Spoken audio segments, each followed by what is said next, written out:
overseeing the audit process. We would have liked to have someone from the Department of Defense Comptroller, but they chose not to participate because their entire senior leadership team was either out of the office or on vacation. Today we are also going to address the financial mismanagement. President Biden's budget request included $910.8 billion for defense-related activities. Almost $1 trillion.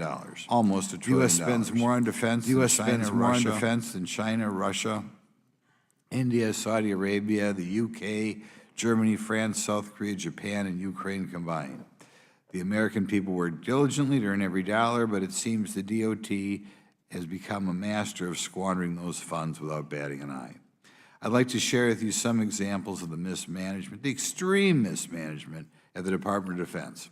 Last week, Chairman Comer and I sent a letter to the Pentagon asking for a briefing on their recent accounting error by overestimating the value of weapons from Ukraine by $6.2 billion. That's about the price of an aircraft carrier. The Special Inspector General for Afghanistan Reconstruction investigated the Pentagon's G-222 aircraft program for the Afghan security forces. They found that after the Pentagon spent $549 million on 20 cargo planes, DOD sold them for scrap due to unreliability, maintenance issues, and safety complaints for about $40,000. In 2018, the U.S. Air Force claimed it spent $10,000 on toilet seat covers for the C-17 cargo planes. I could sit on this chair all day and go over instance after instance of the financial mismanagement at the Pentagon. And you know, the Pentagon's the most important organization, so it's especially frustrating that they seem to be the most arrogant or leaders at mismanaging things. While average citizens and small businesses are expected to maintain meticulous financial records, the DOD operates under a different set of rules, an extravagant game of hide and seek where the U.S. taxpayer is the one seeking. Today, it's vital we assess the efficiency, transparency, and accountability of Department of Defense's financial practices. The auditors and evaluators that work to bring transparency and accountability to light are working with the numbers that will make your head spin faster than a fighter jet. I don't know, fighter jet, well. But by ensuring the good stewardship of U.S. taxpayer dollars to the Department of Defense, we can ultimately enhance our nation's national security and safeguard the interests of the American people. I hope to hear from our panelists today how their agencies work together to identify waste, fraud, and abuse at the Pentagon. I would also like to understand their office's recommendations they have to fix Department of Defense's financial management issues as we continue to be the world's defenders of freedom, assist the Ukrainian people in countering Russian aggression, deter China, and defend our homeland. We must make sure that our own financial accounting is done properly. Thank you to our witnesses today for being here and for helping us understand the financial practices at DOD. I look forward to all of your testimony. I now recognize National Security Subcommittee Ranking Member Garcia for the purposes of his opening statement. Thank you, Mr. Chair, and also Chairman Sessions. Auditing the Department of Defense is an incredibly important bipartisan priority. The department's financial management has been on the Government Accountability Office high-risk list since 1995, and it goes without saying that our problems are bigger than any single administration, president, or party when it comes to auditing. Now, auditing an agency as large as DOD is a complex and significant challenge, and it's critical that we work together to make this goal possible. The department's spending makes up about half of the federal government's discretionary spending. Its physical assets comprise almost 68% of the federal government's physical assets. Now, DOD's financial management faces longstanding issues, including ineffective processes, systems, and controls, incomplete corrective action plans, and the need for more effective monitoring and reporting. These longstanding issues limit the ability to identify vulnerabilities and miss out on ways to improve operations and ultimately save taxpayer money. Now, as the recent 60 Minutes segment on DOD price gouging pointed out, without greater visibility and accuracy, DOD contractors can use their status as uniquely positioned sole source suppliers to overcharge the American public or to profit inappropriately from our military. Now, actions like these divert fundings from other critical priorities, and we should not allow for it.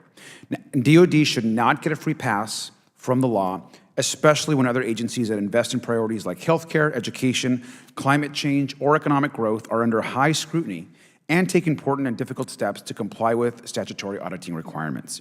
Now, we should welcome a bipartisan conversation as we make sure that our military, which is the most powerful in history and in the world, becomes a more effective and transparent institution.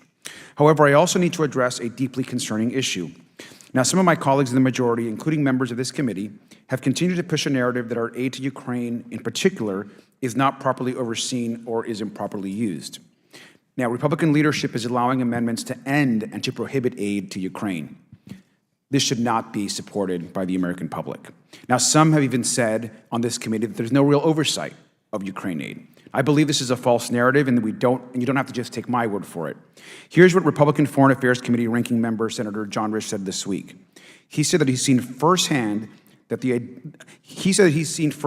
idea that equipment is ending up in the wrong hands is, and I'll quote him, all baloney, and that, quote, stuff is going where it's supposed to go, and it's going quickly, end quote. He pointed out that the last Ukraine supplemental had 52 separate oversight provisions, saying, and again I quote him, that we've got really, really strong oversight, and I'll end quote. To further dispel this anti-Ukrainian myth, I am sure that the Inspectors General for the Department of Defense, Department of State, and USAID would be happy to brief this committee on the whole of government oversight efforts for Ukraine aid, including the 20 government agencies and hundreds of staff working on current and planning for future oversight projects. I hope to hear more about that important work and look for areas where we can hold agencies appropriately accountable. Now, thanks to President Biden, we provided Ukraine with the tools to track defensive equipment, which they are using, even as our country fights for its survival. I am disappointed, however, that the majority decided to move forward with this hearing without the Department of Defense Controller, who is best equipped to provide full answers to Congress on today's topic, including the oversight of Ukraine aid.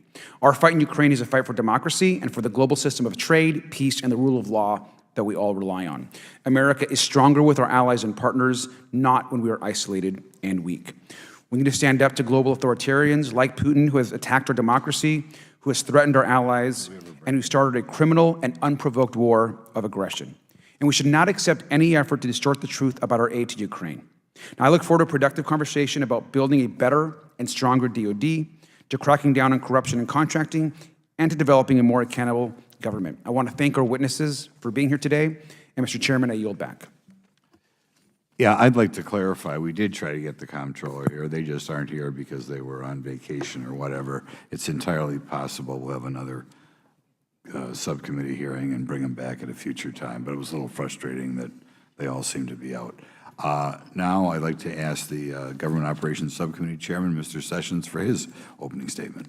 Chairman Grothman, thank you very much. I want to align myself with the comments that I believe all four of us will make this morning, and that is thank you to each of the witnesses. Thank you for your service. We well understand that you do want to be the watchdog, so to speak, of the organization that is there to ensure that the effectiveness of the money that is given by the American people, appropriated by Congress, and used in a way that would be in the best interest of not only this nation, but the long-term investment that we make in the United States military. It is important that the dollars that we give you, however, equally are tracked, known, and understood. Please know that I would like to have us focus today on your insight, not necessarily the problems of whether we're talking about whether you were given access to the Afghanistan debacle or otherwise. But I would like for you to be able to provide Congress, both on all of us on a bipartisan basis, the things that you believe that we might do to strengthen your ability to effectively do your job. I think financial transparency is critical. It's critical. It's much like rule of law. If we do not have insight to how things happen, then we will not be able to inflect in that debate, in that ability to track, trend, and see things, and becomes an investment that over time is diminished. What do we want today? We want you to know that we appreciate you and the United States military, the Department of Defense. We want them to know that we support them.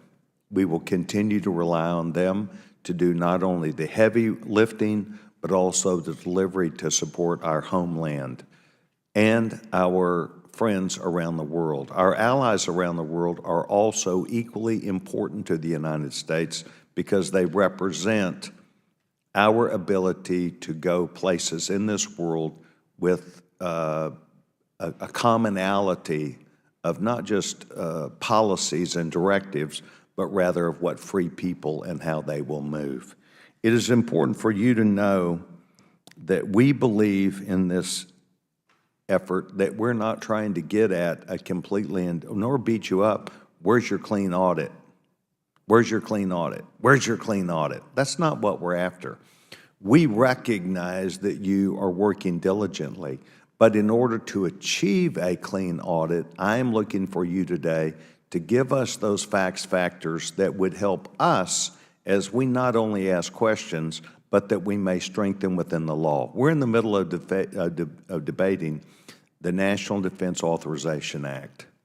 Now is not the time to be trying to overlay in that something that we think is a demand without the proper steps to become more accountable. We believe you will help us in those steps. We believe you will help us to see your mission more clearly and the impediments that might lie in that endeavor. So please know that we appreciate what you're doing. I appreciate the gentleman, Chairman Grothman, for not only having this hearing, but making sure that we receive from it very specific and direct information from you on the front line. So, Mr. Chairman, I want to thank you. I want to thank my colleagues on the Democratic side for seeing this issue, I think, the same way that we want to, and that is to strengthen our military. Every dollar that they need, we need to understand that, but every penny that they need, we need to also understand they add up to dollars that could be inefficient, and that's where we want to empower you. Mr. Chairman, thank you very much. I yield back my time. I now recognize Government Operations Subcommittee Ranking Member Mr. Mafume for the purpose of making his opening statement. Thank you, Chairman Sessions and Chairman Grothman. I want to also thank the witnesses who have appeared here today and are prepared to present testimony. In my opinion, this hearing could not have come at a better time. It will allow us to consider the bloated and what I consider to be outrageous defense spending package without the sort of accountability that we should have with it. The Department of Defense, unfortunately, has had a critical history of challenges with its financial management systems, with its business processes, with its internal controls, and with its financial reporting. Those are not my findings. Those are the findings of the Government Accounting Office. And like all of you on this committee, I too support our troops and believe we have a special and solemn duty to ensure that our nation is protected from increasing threats at home and abroad. But there has to be accountability to the American people.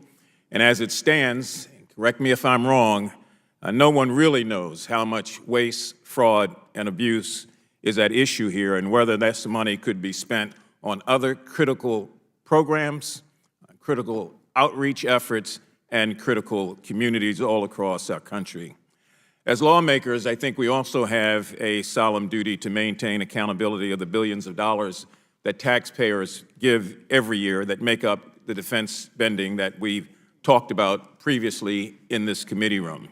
It comprises half of the federal government's discretionary spending and 15% of the government's total spending.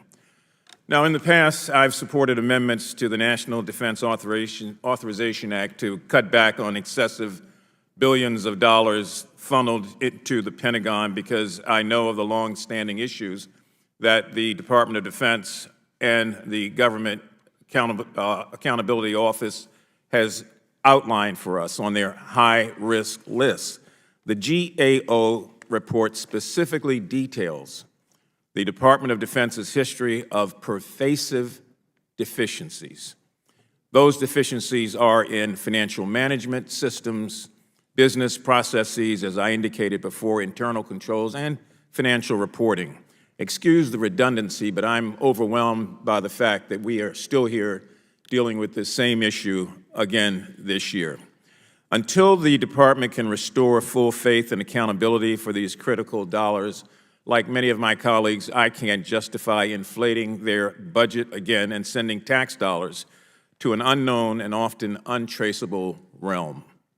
Since 2018, auditors have identified increasing material witnesses in a total of 28 separate and distinct areas.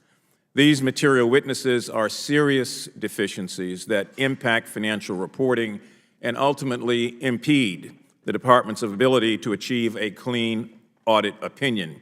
In fact, the department is the only major federal agency unable to receive a clean audit opinion because of those deficiencies. I'm going to repeat that because I find that absolutely amazing.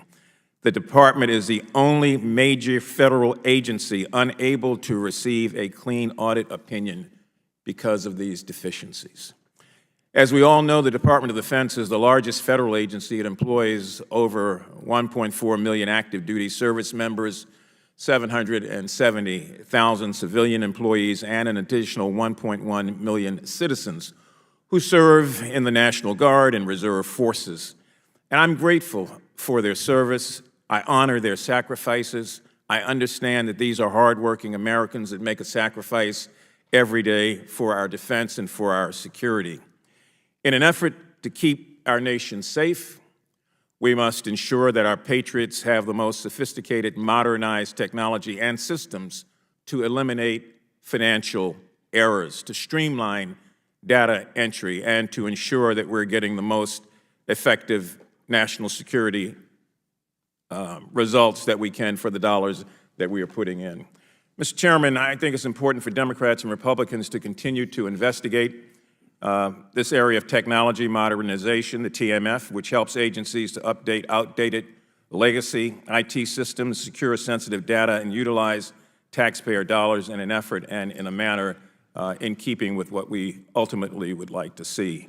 I just cannot allow another year, another NDAA, another failed audit to go by without speaking on the record about what I consider to be the severity of this issue. And I implore the Department of Defense leadership to end this sort of madness and to remedy the underlying material weaknesses within that department as soon as possible. It makes no sense for us to come back 12 months from now and to have this same discussion.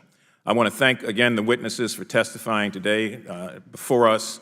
The security of our nation remains absolute paramount, a concern for all of us, and accountability across the Department of Defense must be utmost in terms of efficiency and effectiveness. So I look forward to hearing the testimonies. I thank both chairs and my ranking member Garcia and those who have participated in getting us to this point.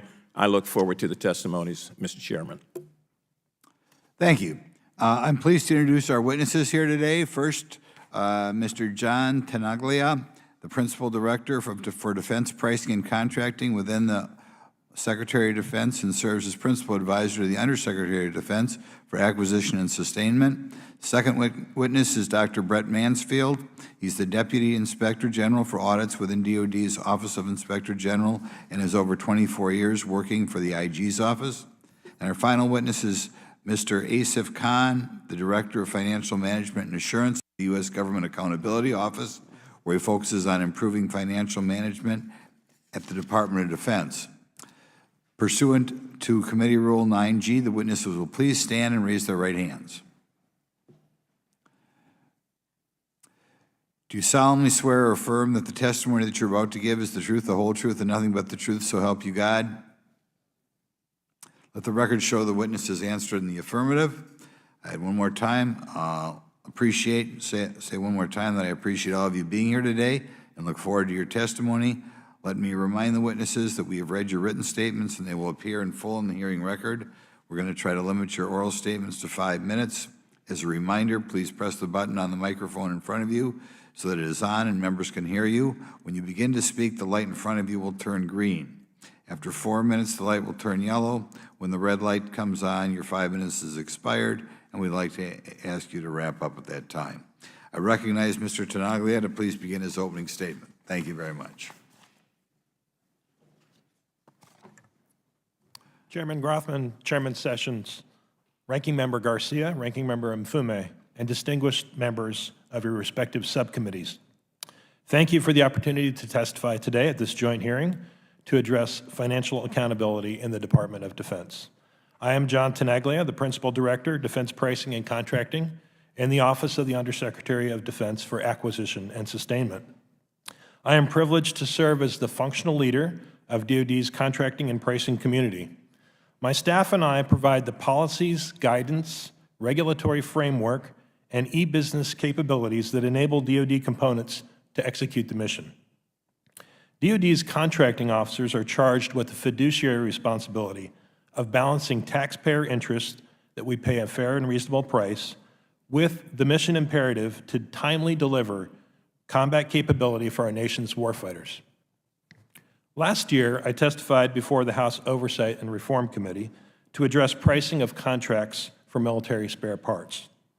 Since then, and with the strong support of the Congress, the Department has advanced legislation and additional policies that reinforce our contracting officers' ability to negotiate and administer contracts with the defense industry.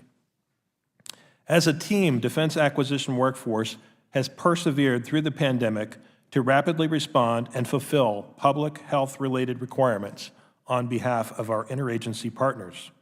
The Department executed over $87 billion in support of COVID-19 pandemic response. The DoD acquisition workforce demonstrated the ability to effectively use a variety of procurement authorities to rapidly deliver medical countermeasures to the American people and strengthen the medical industrial base. Currently, our acquisition workforce is engaging with the defense industry to provide security assistance to Ukraine, while at the same time modernizing and sustaining our own systems.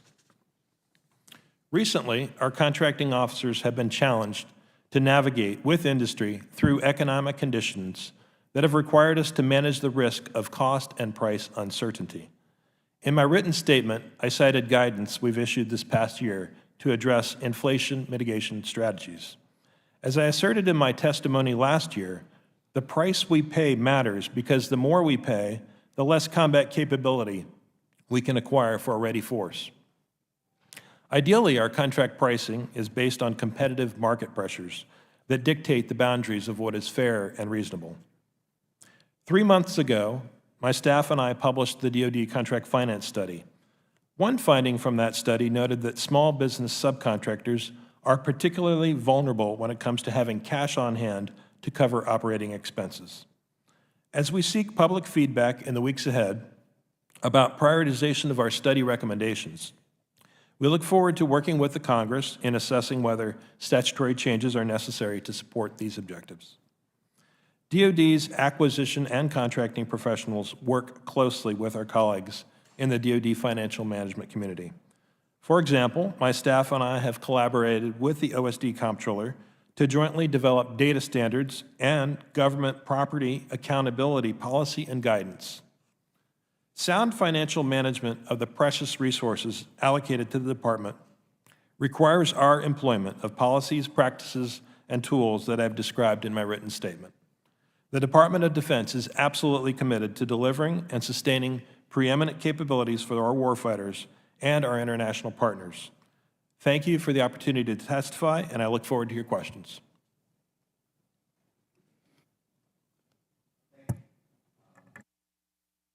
Mr. Mansfield. Chairman Grothman and Sessions, Ranking Member Garcia and Mfume, and members of the subcommittee, thank you for the opportunity to represent the more than 750 oversight professionals that make up the DoD OIG and to discuss financial management within the Department of Defense.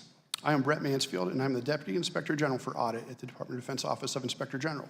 Today, I will focus on the DoD's efforts to obtain a clean audit opinion and some of its longstanding challenges, the importance of internal controls and their impact on financial reporting and operational readiness, and the need to have persistent, all-hands approaches to addressing financial management and internal control challenges within the Department of Defense. The DoD OIG performs the annual audit of the DoD agency-wide financial statements and oversees public accounting firms as they perform audits of the DoD's component financial statements. The OIG issues issued a disclaimer of opinion on the DOD agency-wide financial statement for fiscal year 2022, meaning that the OIG could not opine on whether the financial statements were presented fairly and in accordance with generally accepted accounting principles. This, however, is not a new development. In fact, the DOD OIG has issued a disclaimer of opinion on the DOD agency-wide financial statements each year since 1996. While the DOD has not received a clean opinion on its overall financial statements, it has made progress in that multiple components have consistently obtained an unmodified opinion. While these are positive results, they do not extend across the DOD, as there were another 16 entities that received disclaimers of opinion for each of the last 5 years, including 8 CFO Act required reporting entities. The DOD's budget authority for fiscal year 2022 was more than $775 billion, representing nearly 1/2 of the federal government's discretionary budget. And the DOD's $3.2 trillion in reported assets made up nearly 70% of the federal government's assets, making the DOD key to the federal government's ability to produce clean financial statements. During the most recent audit, the DOD OIG identified 28 material weaknesses at the DOD agency-wide level. Of those 28 material weaknesses, we consider 16 to be scope limiting, meaning that they prevent auditors from performing the necessary procedures and steps to draw a conclusion on the financial statements and the supporting information. And while some material weaknesses are financial in nature, such as unsupported accounting adjustments, many others also affect DOD operations. For example, government property in the possession of contractors is a financial issue, but also tied to readiness and supply chain management. In fact, many DOD operational systems are the primary source of information used to support DOD financial statements. As a result, it is important to note that good financial management is not just a financial management community responsibility. Rather, it is a whole of DOD effort that requires consistent attention from operators, CIOs, and the financial management community. Financial accountability also goes well beyond financial statements. It is also the day-to-day management of taxpayer resources and the consistency with which the DOD demonstrates its commitment to being a good steward. In the last year alone, we have reported on issues related to the tracking and reporting of supplemental funds, the difficulties obtaining fair and reasonable pricing, and the accountability of equipment provided to Ukraine through the Presidential Drawdown Authority. In addition, over the last 5 years, the Defense Criminal Investigative Service, the Criminal Investigative Arm of the Department of Defense Office of Inspector General, has completed 46 investigations related to defective pricing. These examples, individually and collectively, erode the confidence of the American public regarding the DOD's ability to manage taxpayers' dollars. As I close today, I think it's important to remember that achieving a clean financial statement opinion on the DOD agency-wide financial statements is a long-term and continuous effort for the DOD. The DOD has made progress in many areas, especially those directly under the charge of the financial management community. However, overcoming the DOD's financial management challenges will require a commitment from personnel across all functional areas within the DOD. The DOD must work together to integrate the policies, business practices, and systems of its vastly divergent components. We believe it is imperative that the DOD focus on developing and implementing consistent and sustainable DOD-wide processes and internal controls, which will improve operational effectiveness and efficiencies and ultimately result in a clean financial statement. As for the DOD Office of Inspector General, we are committed to doing our part as well by providing meaningful, independent oversight of the DOD and being transparent with our findings and recommendations. Thank you, and I look forward to your questions. Thank you. Mr. Khan? Chairman Grothman and Sessions, ranking members of Fume and Garcia, and members of the subcommittee. Thank you for the opportunity for inviting me here to discuss the Department of Defense's auditability and systems oversight. The Department of Defense is responsible for about half the federal government's discretionary spending and about 15% of its total spending. However, DOD remains the only major federal agency that has never been able to achieve a clean audit opinion. A clean opinion is when an auditor finds the statements are presented fairly and consistent with accounting principles. Why does that matter? Imagine you're preparing to launch a spacecraft on a crucial mission.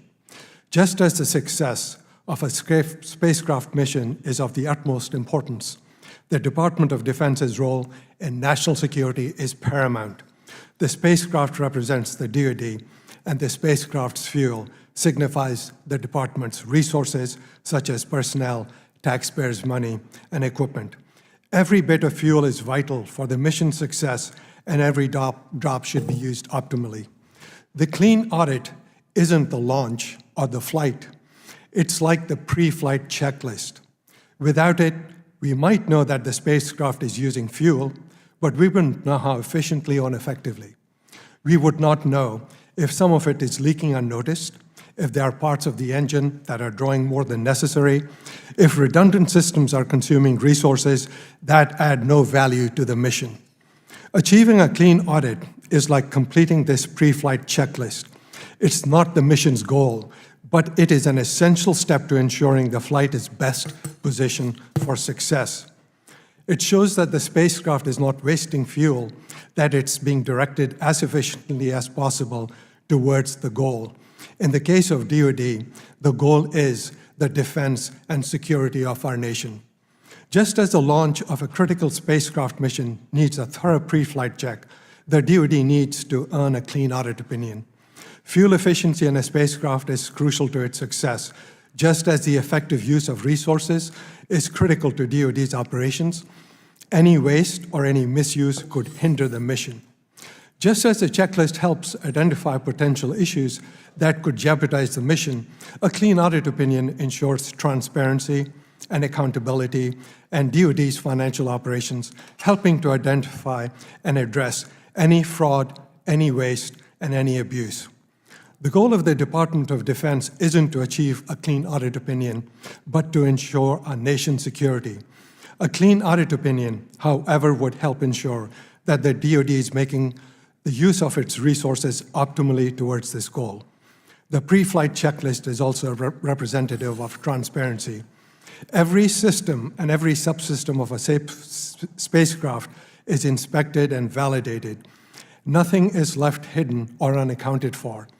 Similarly, achieving a clean audit opinion would mean that the department's financial transactions and resource allocation and expenditures have been examined and are clear for all stakeholders to see and to understand. And the pre-flight checklist provides accountability. Each inspected and approved element traces back to a specific team or individual responsible for readiness. Just as a checklist, a clean audit opinion holds various components of the department accountable for their financial activities, therefore ensuring each dollar can be accounted for and any mismanagement addressed. The roadmap towards a clean audit opinion for DOD is not a bureaucratic exercise. It's a commitment to a comprehensive pre-flight checklist. This is not just about financial management, but fortifying our national defense by ensuring the department directs every drop of fuel and every taxpayer dollars as efficiently and effectively towards the mission of securing our nation's security. I would be happy to answer any questions that you may have. Thank you. Thank you very much. I'll recognize myself first for the purpose of asking you guys some questions.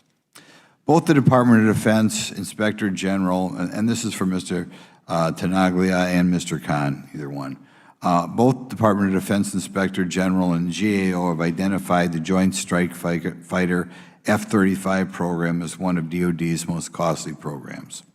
F-35s cost the taxpayer about $400 billion to acquire, and it's been projected it will cost another $1.27 trillion to operate and sustain them. However, as of February, only 53% of the 500 F-35s delivered can perform at least one of their assigned missions at any given time. Fewer than 1 in 3 can do them all. Why has the F-35 program not been able to produce a clean audit? And what problems have your agencies identified that prevent an accurate accounting of the F-35 program? Mr. Chairman, I'll start with that. The GAO has done some recent work on the F-35. You're referring to the audit of property, and our office and the Office of the Undersecretary for Acquisition and Sustainment recently agreed with, I believe there was 4 recommendations the GAO had to strengthen the property accountability measures on that particular program. In my office, we have responsibility for issuing the Defense Federal Acquisition Regulations supplement language that goes into the contracts, in this case the F-35 contract, to enforce the property provisions and require the contractor to account for the property that is in their possession. That's a significant aspect of it. Our office also, as I indicated in my written statement, provides the tools and what we call a GFP module that enables the contractor to report that information. The F-35 program has a significant amount of property, and it's complicated by the fact that we have a number of international partners as well. But we have accepted those recommendations and are prepared to improve.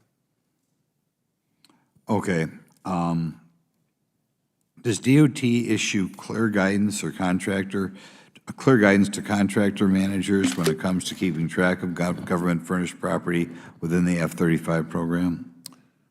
The GAO's criticism of the clarity of that guidance was one of the recommendations. And I will say we have worked with that program office to make sure that the terms and conditions that go in that contract are clear and unambiguous. Also, we are working to take those lessons and understand what improvements we might make to that clause that's put in every contract. We need to be absolutely clear about the responsibility of contractors that have property in their possession. Okay. Mr. Khan? The Joint Strike Fighter or the Joint Program and the government property held by the contractors are two scope-limiting material weaknesses that Mr. Manfields mentioned. The primary reason for that is that there isn't adequate policy and procedure and guidance given by the DOD to the contractors to be able to account for that information. The joint program was designed for the contractors to manage that supply chain. However, the financial statement auditors weren't able to get information from the contractors, or if they were able to get the information, it didn't match up to what the records was. So it really comes down to flawed guidance given by the DOD to its own personnel, and then consequently what flowed down to the contractors. Okay. I'll give you a general question here. On the F-35s, what do you expect the total cost of the program to be, and what was the expected cost when we originally started down this path? Mr. Chairman, I'm going to have to take that one for the record and have the program office provide you that detailed information. I'm sorry, I didn't hear you say it again. I'm going to have to ask the program office, the Joint Program Office, to provide that information for you. Okay. Congress has allocated $113 billion over the past 2 years to provide Ukraine with assistance. In November of last year, DOD Comptroller and Chief Financial Officer Michael McCord stated that the war in Ukraine is a really great example of why it matters to get this sort of thing right, of counting inventory, knowing where it is. Through the work of the Department of Defense, Inspector General, and GAO, it's clear DOD does not know how much money it has in the Treasury or how much equipment it has, or even where it is. Given that, do you believe the Department of Defense has the capability to accurately track the money and equipment we have provided to Ukraine and ensure it does not fall into the hands of our enemies? So at the Department of Defense Office of Inspector General, we have a robust series of projects ongoing currently and some recently completed that get to the very heart of your question, looking at the controls over end-use monitoring equipment provided to Ukraine, looking at the tracking of equipment that is in process or being shipped to Germany to be provided to Ukraine, and then also looking at the training provided to Ukraine, how effective and efficient that is. And then a number of other projects where we are also focused on the impact of that on the DOD itself in terms of its operations as it draws down from pre-positioned stock to provide that to Ukraine. So I do believe that we have a mechanism to provide some oversight and provide some assurance or lack of assurance depending on how our audits and evaluations come out on that. But I'd say right now we're still in the process of providing and performing a lot of that work. Thank you. Mr. Garcia? Thank you, Mr. Chairman. I just want to start off by just clarifying also for the record that the DOD Comptroller Undersecretary wanted to be here. I think there was an issue about ensuring that he could be here on today's hearing date, so he actually did want to be here, so I just want to clarify that as well. But thank you again for being here. Today's topic on the DOD's challenges to passing an audit is important to all of us. The department's efforts to reach a clean audit will help provide greater transparency and visibility so that the funds are used as intended. Want to also just discuss some of the ongoing audit efforts with respect to Ukraine aid. Obviously, it's a very important topic for all of us right now. Just to start, Mr. Mansfield, how many inspectors general offices are part of the Ukraine Oversight Interagency Working Group? I believe if memory serves correct, it's around 20 currently. It's led currently by the coalition of the DOD, State, and Agency for International Development Inspectors General. So a large and robust group. Yes, sir. Thank you. Mr. Tenaglia, can you tell us how many defense-related departments are part of the working group? Ranking Member Garcia, I believe you're referring to the effort in support of Ukraine. I don't refer to it as a working group per se, but we have, on the procurement end of it, the Army is executing the significant volume of the business that's providing security assistance in the form of contracts. Other military departments are contributing as well.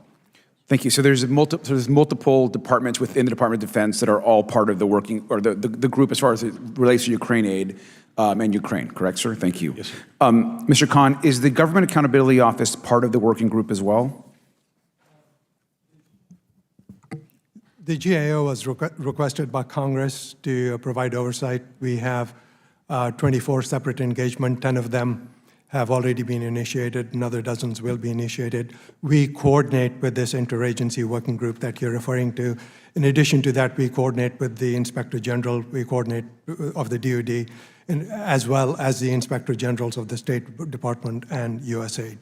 Thank you very much. So, I mean, there are at least 20 organizations minimum working on Ukraine oversight as part of the interagency working group, including at least 15 offices of inspectors general, 4 Defense Department components, and the GAO. So, and this number, of course, does not reflect more than 20 organizations, half dozen additional OIGs and organizations who have participated in meetings within these oversight groups. Mr. Chairman, I would also like to ask for unanimous consent to enter into the record this list of the 20 government auditing agencies that are part of the Ukraine Oversight Interagency Working Group.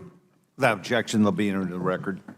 Thank you. So I think it's pretty clear that there's a significant amount of professionals, of groups, of departments that are all working on the important work that's happening in Ukraine, ensuring the auditing, ensuring that that agencies are working together to ensure that money in the American public is actually understanding what is happening out as we're providing this important aid.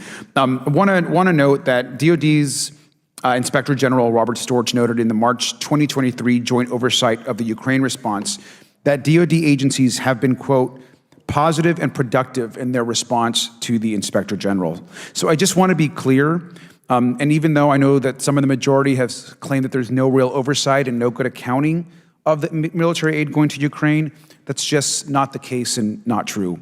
We should stop advancing a narrative which undermines the resistance to Vladimir Putin, who has killed thousands of people, caused the gas price increases of 2022, and threaten the security of the whole world. We should stop a narrative that empowers people who are working to end all of our aid to Ukraine and to abandon all of our allies and destabilize the whole world. And we should certainly not empower people who call Ukrainians Nazis. Today on the House floor, these extremists are pushing pro-Putin amendments to the National Defense Authorization Act. This would sell out the Ukrainian people, and I hope all members will join me in opposing them. I yield back. Thank you very much. The gentleman makes very good points, and I appreciate him being a part of this hearing today. I will now yield myself such time as I choose to consume, which will be about 5 minutes. I'd like to ask the panel, perhaps Mr. Khan, you're best at answering this, at least the whack at it first. I'm interested in, are we giving you the proper tools, the proper ability to be able to effectively do your work? We see in the GAO has recently estimated that the DOD utilizes over 350 different systems for financial management, with some of them being not just old, but incapable of effectively providing data and information, inputting and get out that what you would need. First of all, are we providing you with what you need? Second of all, have you a list of these things to where you've identified them, weaknesses in your own abilities? Question Mr. Khan and then the rest of the panel. Thank you, Chairman Sessions, for that question. Yes, answer to that, your first question is affirmative. Yes, we have the resources and the ability to oversee the Department of Defense. And we work through a coalition of other overseers of the Department of Defense, including the DOD OIG, as well as the public accounting firms who are carrying out the financial statement audits. So it's not just the GAO by itself, but we are working with a network of other auditors. So perhaps what you're suggesting is these outside auditors may not be able to speak transparently to the systems that you would expect them to be able to help you. Is that what you're saying? We can leverage their work. If there's any ambiguity in the information they're providing, we follow up with the DOD officials, and we are able to get the information to satisfy our questions. Okay, well, I'm really interested in your operation. I do recognize you have outside auditors. I do recognize those outside auditors speak to you. I do recognize. I'm talking about your ability that you control and the things, whether we're giving you the money, the effort, and the attention to fix your own shop in these what might be antiquated systems. Right, Congressman Sessions. The GAO's own operations are working efficiently and effectively. We have the resources to be able to carry out our audits at the DOD. Okay, so your testimony is that you would disagree with what GAO reported, that it estimates that DOD utilizes over 350 different systems for financial management. That's the DOD. That is a correct number. DOD uses several hundred systems. So their own financial systems are outdated, but you at you and your oversight, you're up to date. They're the ones that don't then have not chosen to update it to where they can then correspond with you or to produce reports. Is that your testimony? That DOD has antiquated systems. GAO has current systems. We can go out and audit the DOD. Okay, Mr. Khan, this subcommittee of government operations as well as national security, the gentleman, Mr. Grothman, and I think you could expect a letter from the four of us we'll have to see that would ask for that specific list of, let's say, the most critical systems that we need to write the DOD, and we need to ensure that they are going to perform them, because if that hinders your ability based upon a decision-making that they've made, we need to know about that. Thank you very much for that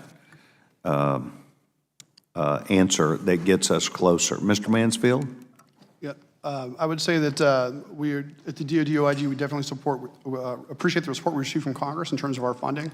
I think we do have the resources currently that we need to do the oversight that we perform, both in partnership with GAO and overseeing IPAs doing independent work as well.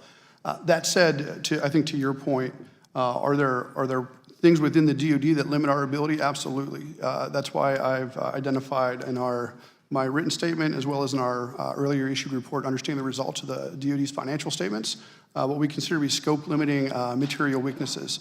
And what that means is the DOD doesn't have appropriate systems or controls in place, or they don't know how to describe their processes and procedures for collecting up information and reporting it out to a great enough detail for us to actually be able to test it. So we can't do our job until the DOD effectively does its own job of producing financial statements and tracking transactions, assets and all of those things. My time has expired, but I'm going to extend myself an additional minute. Would you expect that when they do buy these corresponding systems that you need, that there would be interaction or of coordination of communication at the same time? I know they're old, I know they're not working, would you expect us to be able to say to them, and you need to be able to talk together, or are they such large systems you just need to be able to access the data? I think it's a combination of both.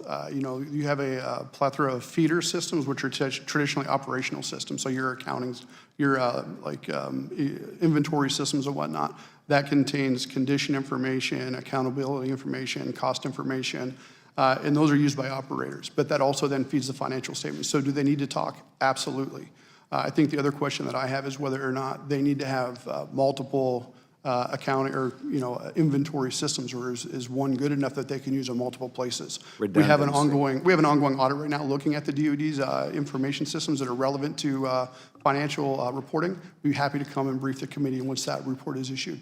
Thank you very much. I think this would be of common interest, and I'll find out among my colleagues. Thank you very much. Mr. Mfume, you're recognized. Thank you, Mr. Chairman.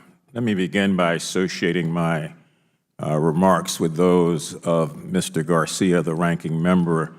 I could not agree with him more that those who would seek to use efforts in the form of amendments that ultimately are pro-Putin should be defeated on the floor.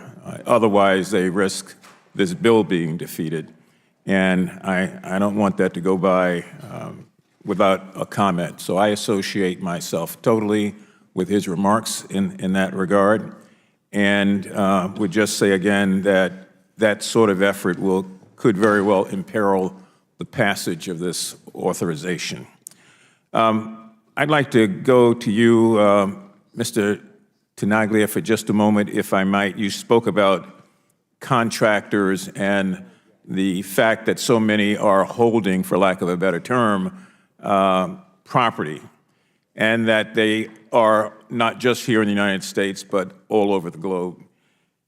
In looking at this practice, for lack of a better term, are we able to assign a dollar value or an approximation of the value of that property worldwide? Yes, we are able. I don't have that specific number with me today. We can provide that to you, but that is part of the process, making sure we have an understanding of the exact amount of property, where it's located. The efforts that we have underway are all about getting after exactly doing how can we inventory that. The nature of government contracts, particularly in DOD, is such that it's to our benefit to provide contractors with government furnished property, as we call it.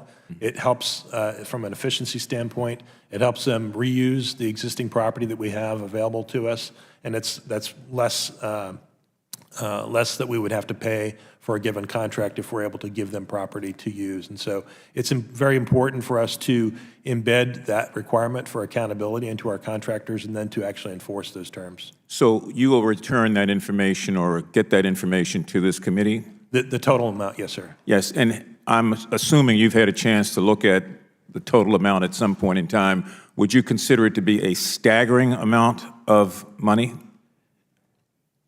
So reading what the GAO has observed, it is staggering, I believe on the order of $3 trillion, something to that effect.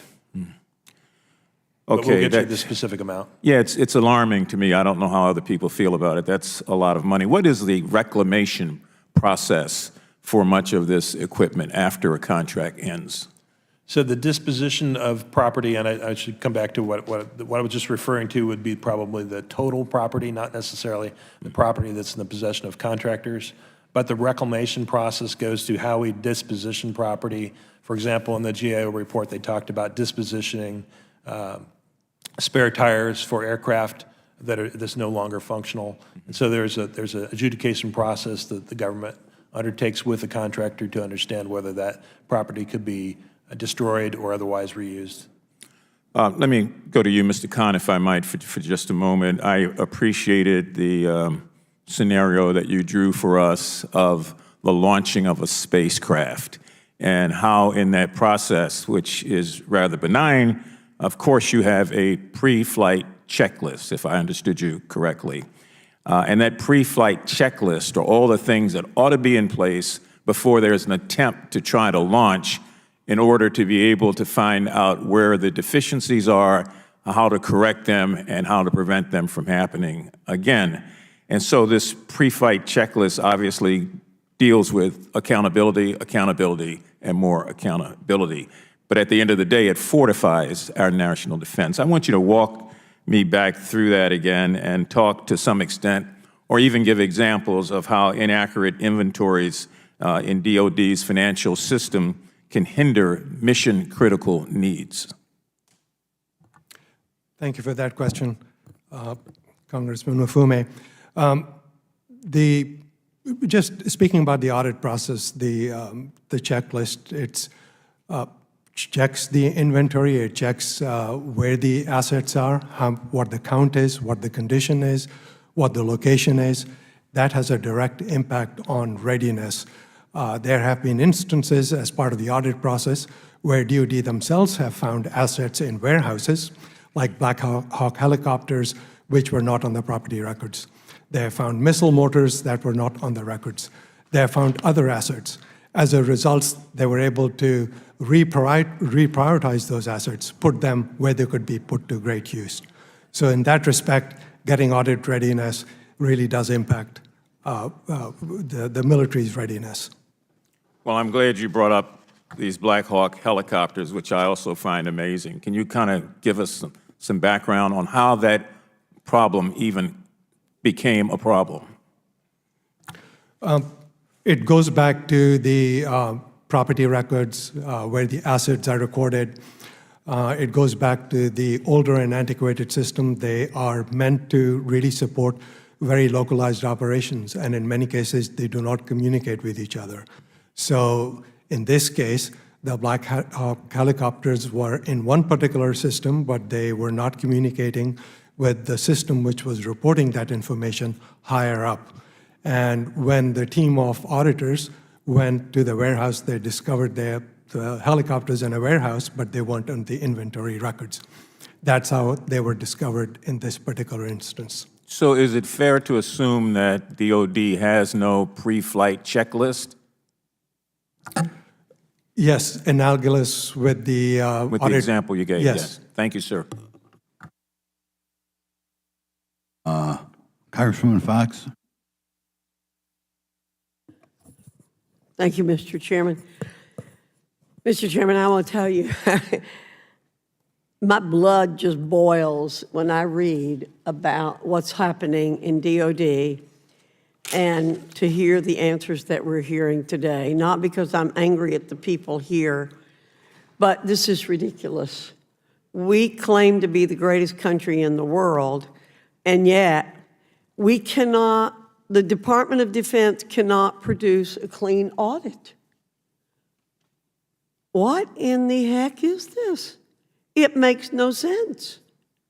It makes no sense. It does not. I love your analogy of a rocket launch, but you know it doesn't take a rocket scientist to figure out how to do an audit or how to find things that belong to your office. I looked up systems because my staff said, you know, we've got lots and lots of systems. What do you all, over 300 systems in the Pentagon? So what is the definition of a system? A set of principles or procedures according to which something is done. A set of things working together as part of a mechanism or interconnecting network. What's clear is these are not systems because they're not working and nothing gets done from them. Something's wrong, deeply wrong in the Department of Defense. And they're wasting taxpayer dollars. And that is absolutely unacceptable as far as I'm concerned. I want to ask a question. I just need a very quick answer. Can any one of you name one system in the DOD that is working? Each one of you. Is there one system? Is there two? Just tell me. Is there one system that works? We do have a number of systems that work in the procurement field. The standard procurement system needs to be retired. It's a legacy system. It works. We're working with the comptroller on the standards to make sure that it communicates with the financial system. So it's really all about the data standards behind that. Okay. Well, Mr. Mansfield, I want you to answer that question too. But one of the questions I had had to do with the fact, you said that that system works. But in 2021, the Office of the Special Inspector General for Afghanistan reported that the Air Force spent $549 million to purchase 20 cargo aircraft for the Afghan Air Force, but due to unreliability and numerous complaints about safety, the program was suspended, the planes were destroyed, and turned into scrap metal. And you just told me that the Office of Procurement system works? You explain that to me. I can't understand this fact and your answer. I am not familiar with that particular fact, but I do not believe that would be part of the standard procurement system. I will take that back and understand which system presented that fact. So you have a standard procurement system, but then you have an organization that works outside the standard procurement system. Is that what you're telling me? There are a number of other systems, logistics systems, financial systems. I was just speaking to the system that we use to write contracts. Okay, but I'm going to follow up on this with you, and I want a response on how you're telling me that the procurement system works, but we had a debacle where $500 million of taxpayer dollars were wasted when you're telling me that system works. Mr. Mansfield, very quickly, do you know of a system that works? And it better be better than the one he just explained. Unfortunately, what I would say is that there are systems that are capable of working. The difficulty is whether or not the individuals who are using those systems are. So then fire them. Get rid of them if they can't do the job. It sounds to me you have a culture problem. Mr. Khan. I don't know of any system in DOD that works as intended. That is an indictment that is unbelievable. We have 345 systems, and not a single one is working as designed. I yield back, Mr. Chairman. Ms. Lee? Thank you, Mr. Chairman. I want to thank the joint subcommittees for holding this hearing on the financial mismanagement of the Department of Defense. I think this is one of the few areas where I can agree with my Republican colleagues on the need and nature of this oversight. When we dedicate so many of our resources to our military while we nickel and dime our other programs, the least we are owed is transparency and accountability. When our country spends more on defense than the next 10 countries combined, we rightfully have high expectations for how that department functions. Yet, year after year, we shovel billions their way, 15% of our total budget. We continue to be disappointed, and the American people are let down. Mr. Tenaglia, how much did the 2023 National Defense Authorization Act authorize for shipbuilding? I do not have that particular figure. Yeah. The total amount of contract obligations in 2022 was over $400 billion. For shipbuilding, it authorized $32.6 billion. Do you know how many school lunches that amount could provide to hungry children in America, where for the 1 in 8 children who go to school hungry, that may be the only meal they get? All of them, and then some. The school lunch program cost $28.7 billion in 2022. Mr. Tenaglia, how much on average does the military spend on Viagra each year? I don't have that figure. About $41.6 million. Do you know how many bridges in my district of Pittsburgh could be repaired with that amount? About 2. The rebuilding of the Fern Hollow Bridge, which of course collapsed the day that President Biden happened to be coming to Pittsburgh, cost about $25.3 million to rebuild. Mr. Tenaglia, how much did the Department of Defense spend on snow crab and Alaska king crab in 2018? I do not have that amount. According to Open the Books, it was $2.3 million. Do you know how much the Pittsburgh City Council spends each year serving the county's unhoused population? Only $1.2 million, but they're certainly not being served Alaska king crabs.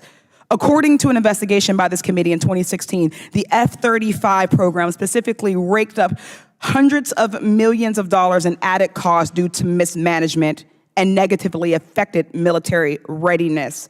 Mr. Tenaglia, how much is the F-35 joint program estimated to cost the federal government to produce, operate, and sustain over its lifetime? I believe the GAO cited that figure. I don't have it in front of me, but we can get that for you. It's about $1.7 trillion, enough to completely eradicate student loan debt. According to the Government Accountability Office, between May 2018 and October 2022, about 1 million F-35 spare parts worth $85 million were, quote, lost, just vanished.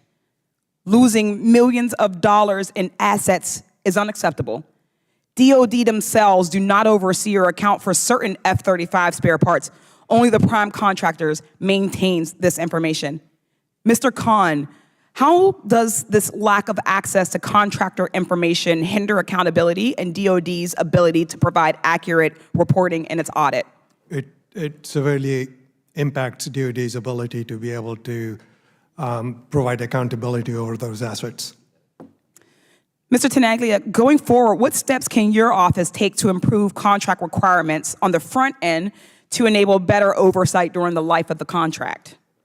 So we're taking those actions now, improving the clauses, the terms and conditions that go into contracts that communicate to contractors what the requirements are for property management, and the government furnished property module that I described. It's the means by which contractors can communicate how they are dispositioning property, how they're receiving property, and where we know where that property is throughout its life. Okay.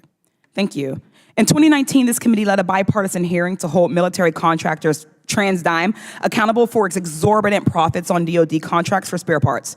This pressure led to TransDigm repaying DOD $16.1 million.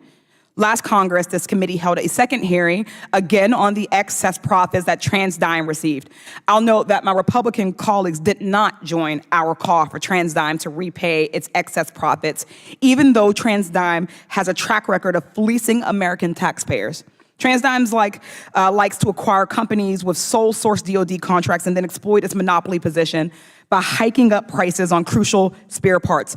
Mr. Tenaglia, what policy changes is DOD considering to prevent price gouging on sole source contracts, and are there specific legislative reforms that would assist this effort?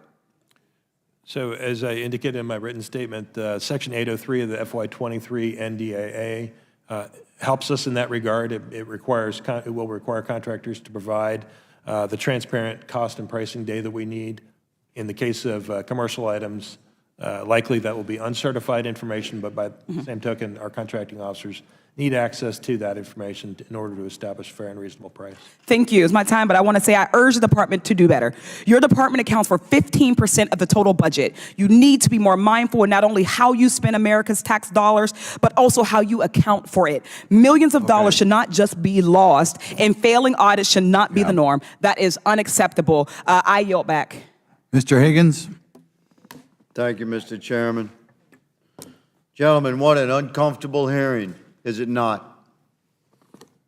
But let me say it's uncomfortable for the entire American citizenry to gaze upon this bizarre realm of D.C. and wonder how it operates when we're facing now $32 trillion in debt. We've added $1 trillion in 1 month, by the way. And the most ravenous leviathan of our government that devours the people's wealth is the Department of Defense, the Pentagon. What a culture we have allowed to become manifest in those halls of ultimate power, and military might, and expenditure of the people's treasure. Yet we were warned on the year of my birth, 1961, in his farewell speech, President Eisenhower said the following: "This conjunction of an immense military establishment and a large arms industry is the new American experience. Yet we must not fail to comprehend its grave implications. In the councils of government, we must guard against the acquisition of unwarranted influence, whether sought or unsought, by the military-industrial complex. The potential for the disastrous rise of misplaced power exists and will persist. I have a copy of the NDAA of that year, the 1962 NDAA as drafted in 1961. I have a copy of it on my desk. It's 1 page long, $7.5 billion, covers the entire expenditure. My, how we have descended into the belly of this beast. In the private sector, a corporate entity or business goes to a bank for financial establishment and is therefore subject to audit. On a regular basis, the bank audits that business. If the business passes the audit, then the business can return to the bank for more money. If the business fails the audit, what do you think happens, Mr. Mansfield? Can that business go to the bank and get more money? Cannot. Cannot. Or maybe it's a minor error. Maybe it's a minor error. They make adjustments. They have another audit. They fail that audit. Does the bank change course? Say, well, you tried. We're going to give you money. Can they get money, Mr. Mansfield? They cannot. Thank you for your candor. Here's the problem with this bank. We don't even have the money. We're giving you $1 trillion a year almost now. We just added $1 trillion to our national debt in 1 month. It's an arrogantly abusive culture that we have allowed to become manifest over there, that devours the people's wealth. So, let's shift to a positive note, Mr. Mansfield. For the record, how long have you been in your position, good sir? My current position, about 1.5 years. Year and a half. You stepped into the fire, man. I would imagine you're a patriot, very good at what you do. I'm sure you envisioned fixing this thing. Did you not? I envision the department fixing it. Our job is Talk about to validate them. Through your leadership and guidance and supervision, through your skills, you would endeavor to produce a clean or relatively clean audit out of the DOD. It's not up to me whether the audit's clean or not, meaning it really depends on the department getting its financial house in order. We just report the facts as they are. You're in the middle of that, though, aren't you? Yes, sir. Along with the gentleman sitting next to you. My closing seconds. Can any of you gentlemen promise in the near future a clean audit? Mr. Tenaglia? So I would ask the comptroller to help me provide you with a timeline that the comptroller is indicating is the pathway to a clean audit. We're looking for a glimmer of hope here, gentlemen. Mr. Mansfield? I can only commit to continuing to assess the department and being as transparent as we can with how we see it. And as of right now, I don't think there are timelines as they're set. Valiant effort, good sir. Mr. Khan? No, GAO cannot project a time when DOD is going to be auditable. Through our recommendations, we are forcing them to get auditable, but it's really up to them to implement those recommendations and reach that goal. Thank you, gentlemen, for your testimony today. Mr. Chairman, I yield. Ms. Norton? Thank you, Mr. Chairman. In the 1990s, Congress passed, Mr. Mansfield, legislation requiring federal agencies to improve their financial management processes. That law included a requirement for large agencies to prepare annual agency-wide financial statements and have them audited. Congress designed the legislation to effectively manage and safeguard taxpayer-provided resources and to help lawmakers better focus on government performance in serving this country. The Government Accounting Office placed DOD financial management on its high-risk list in 1995. That, of course, indicates financial management was vulnerable to waste, fraud, abuse, and mismanagement. Despite decades of preparation, DOD did not assert readiness for a full audit of its financial statements until fiscal year 2018. So, Mr. Mansfield, can you provide a brief or a few brief observations on DOD's main challenges preparing for audit readiness leading up to 2018? I would say that they are very similar to the problems they face today, in that it's systems that are non-compliant with federal general ledger expectations.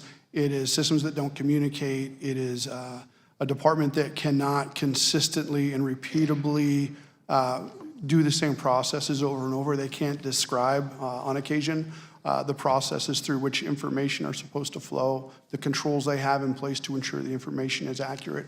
These are longstanding issues. I would refer you back to our my prepared statement, where some of the scope limiting and material weaknesses that I spoke about earlier, some of those have been around for nearly 27 years. So since the DOD and the CFO Act required financial statements from the DOD, so information technology, fund balance with Treasury, inventory and related property, general property and equipment, and government property in the possession of contractors, as well as environmental liabilities and disposal, or environmental disposal liabilities.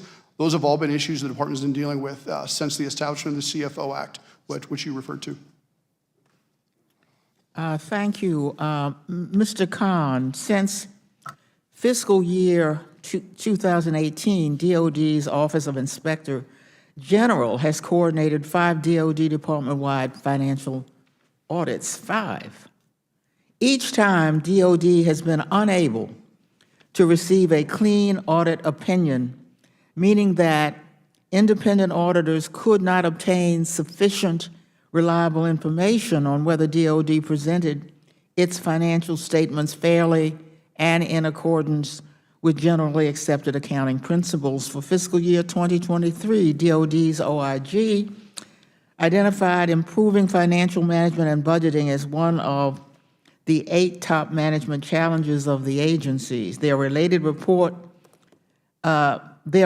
stated, and here I'm quoting, the DOD will continue to face challenges related to financial management and budgeting due to its size and complexity, shortcomings in its current business processes, and reliance on legacy systems.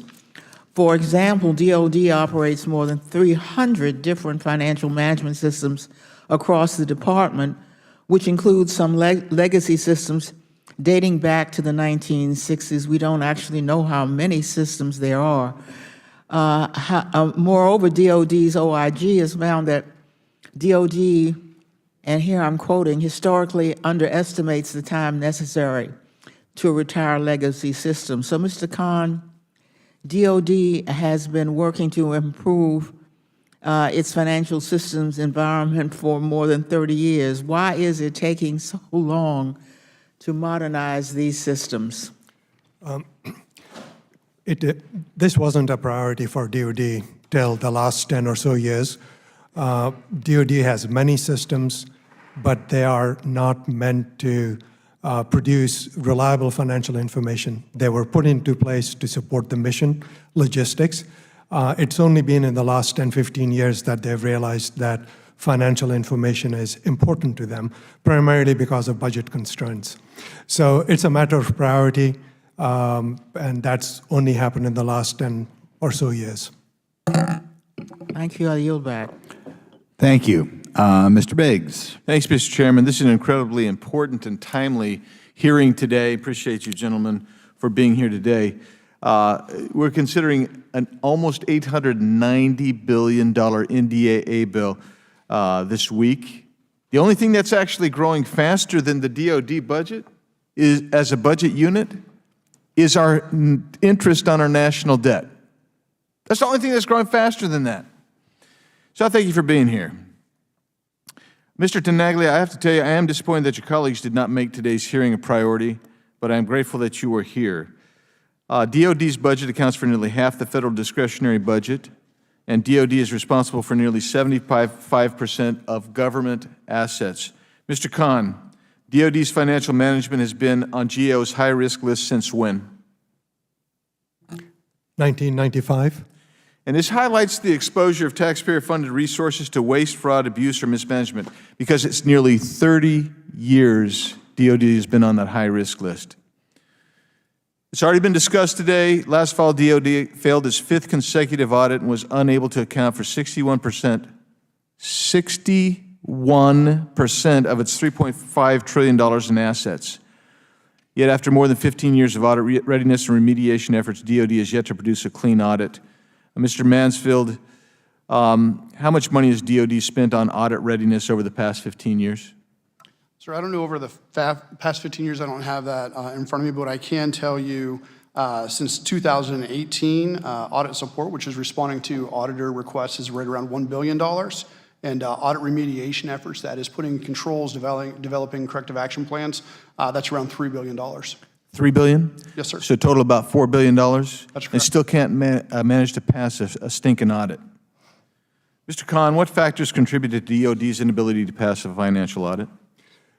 It's primarily the capacity. It's got two parts to that. One is antiquated systems. They're unable to produce reliable information. And the other one is a trained workforce, people who know the end-to-end DOD business processes, and they know how to work new modern systems. Same question for you, Mr. Mansfield. I don't have a whole lot to add there. I think it really is just antiquated systems and just a lack of understanding what their processes and procedures are.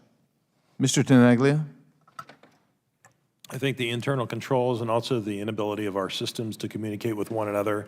In my written statement, I described the procure-to-pay process, the end-to-end process from financial inception of a requirement in through contract and payment on that contract. And so behind that, we are instituting a number of standards that will enable. Okay, let me ask you this next question.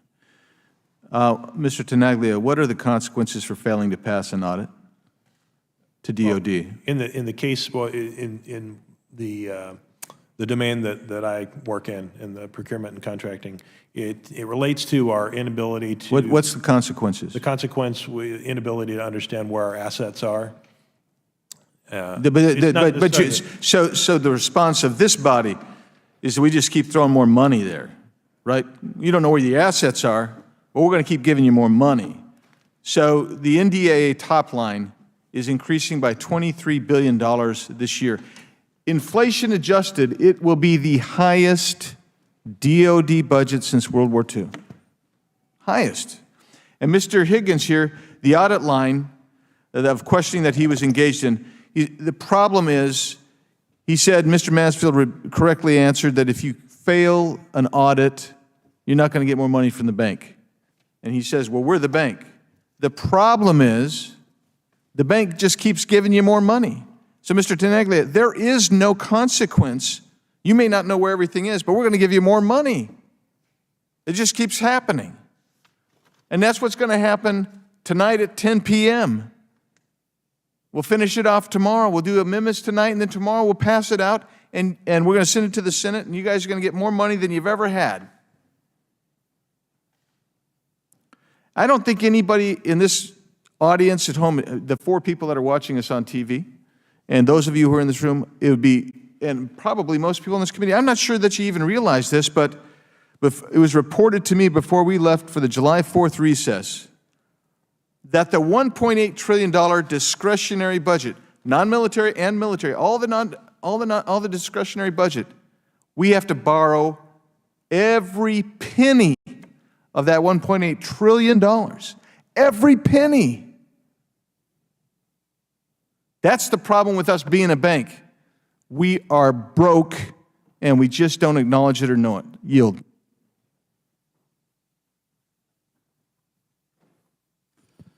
Ms. Crockett? Yes, thank you, Mr. Chair. I don't want to be redundant. I think that if we haven't figured out by now, we know that y'all are constantly failing, right? And honestly, our job is to win for the American people. And so while this committee tends to be probably the most divided committee in the Congress, especially this Congress, it is amazing the times that we can agree. And we agree that right now taxpayer dollars are being wasted. I'ma just keep it all the way real. And what's frustrating to me is that while I applaud my colleagues from the other side of the aisle bringing this and pointing out that there is definitely a ridiculous amount of waste when it comes to defense, and that doesn't mean I'm anti-defense before the haters on Twitter start getting crazy, because we all want to be free, we all want to feel safe here in this country, and we appreciate what defense does for us. But everyone has to be held accountable, especially when we are dealing with the budget deficits that we're dealing with, especially when we are dealing with the inflation that we're dealing with. And unfortunately, I sat through Rules Committee this week, and it took everything in me not to blow up, because I had colleagues from the other side of the aisle as we are dealing with NDAA, and we have real things to address, such as how are we going to get DOD on track? Do you know what they wanted to talk about? Do you know what these amendments are gonna deal with? They're gonna deal with things that don't have anything to do with the budget, such as they want to talk about if they're going to deny access to healthcare for women. That's a priority in NDAA. They wanted to talk about whether or not trans folk would have access to the health care that they need. That's what they want to talk about. They want to deal with the things, and of course they want to fight about Ukraine and not recognize that it is important that this modern day democracy is upheld. So what I want to talk about is getting to the point that, number one, we only got here because there were certain people that decided that they were going to hold the entire country hostage in the debt ceiling fight.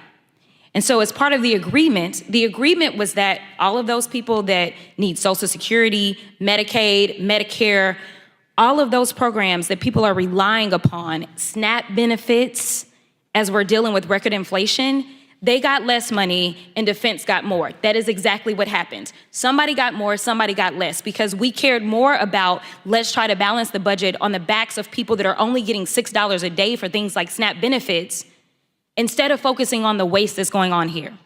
And so the only question that I have for you is, what do you need from us? What is needed so that we can actually stop being performative? Because what I don't want us to do is try to pretend as if we really care about this waste that's going on by having this hearing on the same day that, as it's already been said by my colleague, Mr. Biggs, this is gonna get voted out. And y'all are gonna get more money. That's gonna happen. And you know what? We're still gonna have more people that are facing homelessness in this country. We're still gonna have more people that are hungry in this country. And honestly, I can promise you, I would rather give more people that $6 a day to eat than to sit here and say, well, we just haven't fixed it. If we know that the problem is that we have not modernized, what is the problem with modernizing? Why can't we? Because it's not for a lack of resources. Is there anyone that can tell me why we cannot modernize, especially since we have the best military in this country, but we can't figure out how to count our money and count our guns? We can't figure that out? Somebody help me, anybody. This is a real question. What is the problem?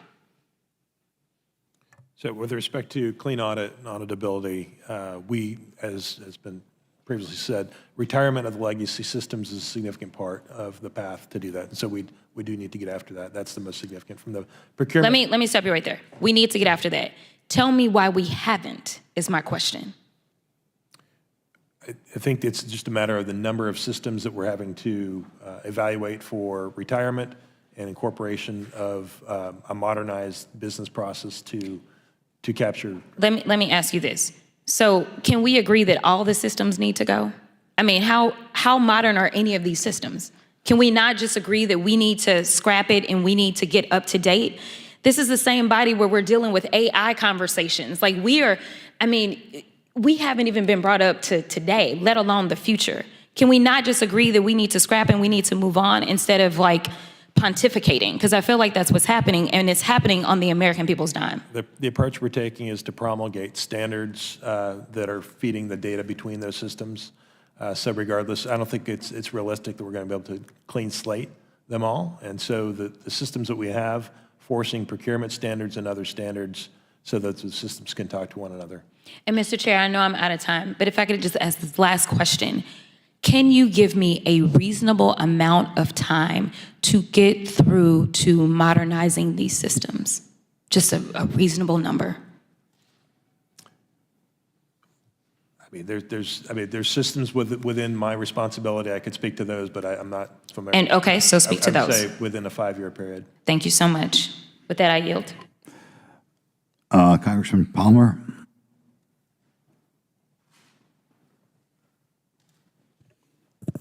This has probably already been covered in one form or another, but I just want to clarify that the $6.2 billion error in accounting for the equipment that was sent to Ukraine was an overestimate, not an underestimate, and that we sent $6.2 billion less than what we thought in terms of the value of the equipment. Is that correct? It's my understanding that the comptroller advised me that the error, as you described it, with respect to the valuation of the equipment for Give Ukraine. a short answer so we can get to some more substantive stuff. Just, I believe you're it's correct. either yes or no. Yes, sir. It was overvalued. So one of the things that I've run into, and I've had multiple discussions since I've been a member of Congress, I've had a discussion with a former procurement officer with the Pentagon, is that the Pentagon cannot operate in the same way that a business does. I formerly worked for 2 international engineering companies, and when we bid on a project, we had a preliminary bid based on a proposed design, but what we built was to a finalized design. And we were able to do that because we knew that we would get paid. If the client needed to make changes, we did change orders, and that would get added to the cost of the project. Part of the problem, I think, with the Pentagon and the what I consider, I don't know if I call it waste, but the inefficiencies, is that so many times, and correct me if I'm wrong, but I've had these discussions before, is that oftentimes the Pentagon is so concerned that the next Congress will not follow through on the funding that's been appropriated by one Congress for weapons systems, for new facilities, whatever, that they begin the construction of facilities or the production of the weapon systems or platforms before the design is complete. Is that an accurate statement? And you wind up with a number of overruns and change orders as a result. We do have a number of systems that have concurrent development that are ongoing. Concurrent development is another way of saying you started the system before the design was complete. You need to speak in plain language, because I'm not here to throw you under the bus. I'm here to find a way to fix this, and part of the solution rests with the Pentagon, but a lot of it rests with us. And I don't think we can escape acknowledging that. And it's not just a problem with the Pentagon. When I was on the Science Committee, we had a NASA project that, as I recall, and my memory of the math might be a little bit fuzzy, but it was a $48 million project, which is not even a drop in the bucket. But halfway through the project construction, they had already gotten $24 million in change orders. And I asked the individual from NASA if it was because they started it before the design was complete, and he acknowledged that that was the case. Mr. Chairman and Chairman Sessions, I think this is an enormous problem that Congress needs to address, because if we're going to invest money in one Congress to build out defense systems, weapon systems and platforms, facilities, we shouldn't start paying the bill until the design's right. But at the same time, we need to make sure that they have time to get the design right and that the money will be there. If we did that, would you guys agree that there could be potentially substantial savings? It's a yes or no, and if you disagree, say so, because we've got to find a way to fix this.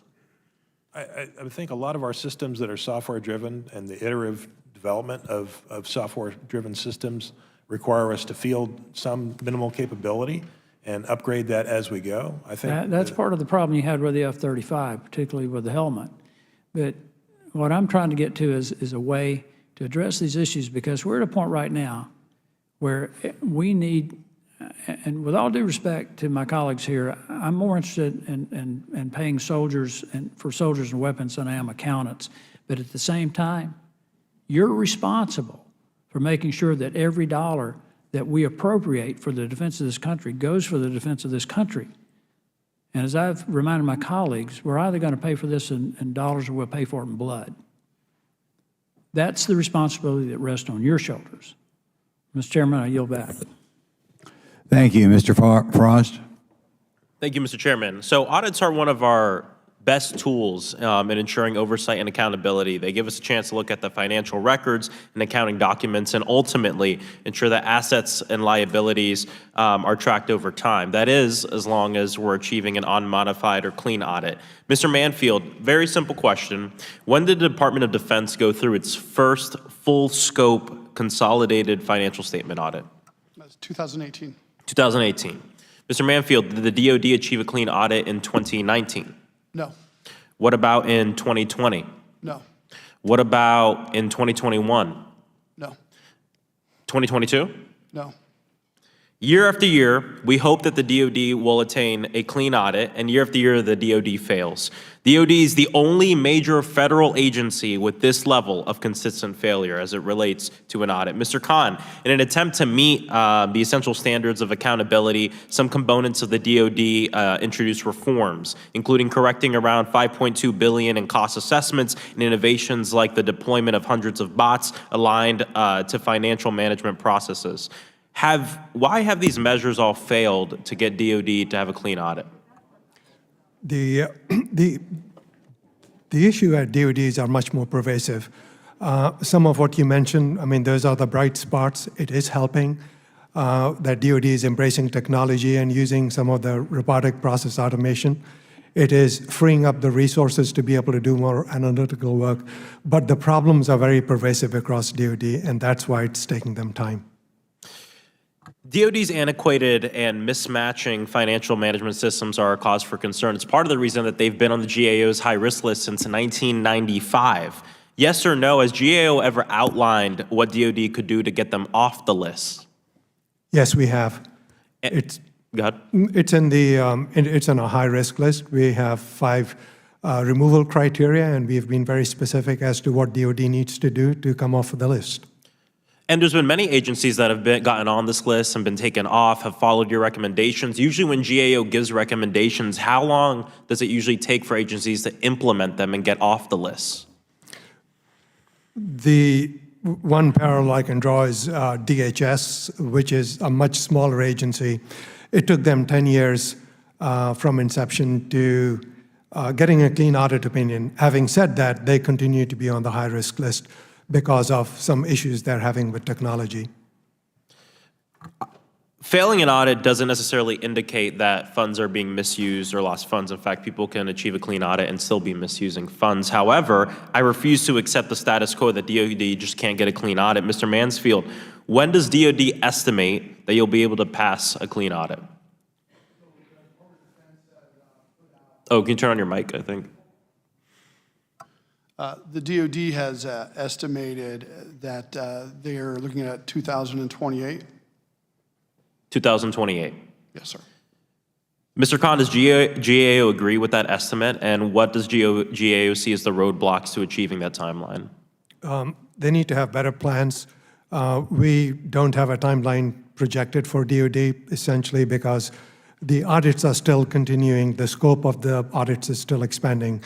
So the complexity and difficulty of the remediation activity is still unknown. And I agree with what my colleague just said before me. Look, I'm not just here to rail on DOD about this. We know that it's an issue. We want solutions. So from any of you, what can Congress do to help DOD get off of the next GAO high-risk list? I don't think 2028 is acceptable. What can we do to make sure that DOD gets off the high-risk list for the next GAO list that'll come up? The main issue is capacity to modernize their system and to have their workforce trained. They are understanding the financial management function, and so that they also understand how to use the new financial systems, the automated systems. That is critical. then they need to have better action plans which are detailed. That's one of the areas where DOD has slipped. They have not adequately defined the action plans, so the dates come and go and they get extended. Then finally, they need to have better monitoring mechanism to be able to monitor where the deficiencies are and to be able to address those risks before they become a crisis. Thank you. Congress is poised to give the Department of Defense $844.3 billion for this year's NDAA. How can Congress continue to justify giving these increases when you can't even pass a clean audit? It's not fair. It's not fair to the American people. In fact, I don't believe Congress can justify it. And so I hope this gets fixed. Thank you. I yield back. I now recognize Mrs. Mace for 5 minutes. Thank you, Mr. Chair. And I have several questions I want to get to, so I would just ask that you answer them quickly. If you filibuster, I will interrupt you. This morning, we've already heard DOD has been on GAO's high-risk list since 1995. Mr. Khan, I dropped out of high school in 1995, a very long time ago. Are there any other federal agencies which have consistently failed to meet basic accounting standards since I dropped out of high school? Yes or no? No. All right, Mr. Mansfield, DOD has never had a clean audit, yet last month a DOD spokesperson claimed it's on track for a clean audit by 2027. I always hear, if I had $1 for every time I heard, hey, we're on track, we're gonna get you this or that. So why should Congress believe the department now will meet this goal when it's never done so ever in its history? What's changed? I can't speak on behalf of the DOD itself. We provide oversight of them, so I would say we're going to continue from the Office of Inspector General's perspective to validate and be transparent in our conclusions on that in terms of how so no answer. All right, got it. Okay, Mr. Tenaglia, the retirement of legacy systems is part of what you're saying needs to be modernized, and yet the DOD uses a 25-year-old defense travel system to book billions and billions of dollars in travel expenses every year. This legacy system wastes hundreds of millions of dollars annually due to inefficiency and overpayments. They were on track to modernize the system, which would be a good thing, per your comments earlier. But in May, the department abruptly canceled a $374 million contract to replace the system with a more modern version. Who's responsible for that decision? I believe that's under the purview of the Office of the Undersecretary for Personnel and Readiness. Okay, do you believe if you're in charge of wasting $374 million on a contract that you should keep your job, yes or no? I would not characterize that. So you don't have an answer. Got it. All right. The defense travel system has incurred over $965 million in improper payments from fiscal year 2016 to 2018. Exactly how large will that number get if the system remains in use? I don't have the answer for that. You don't have any answers today. Okay. So if you're responsible for losing $965 million, which is almost $1 billion in improper payments, should the person responsible for those losses keep their job, yes or no?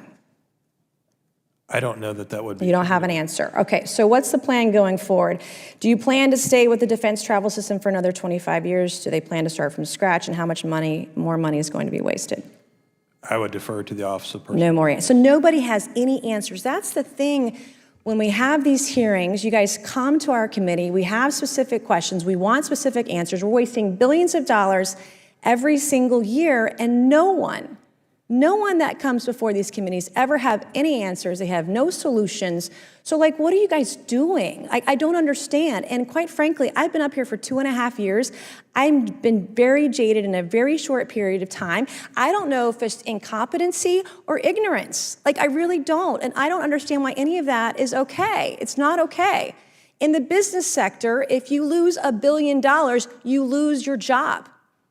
Or you have an audit. You have to pass an audit to get, as we've heard today, to get financing, to get lending, to get the bank to do business with you.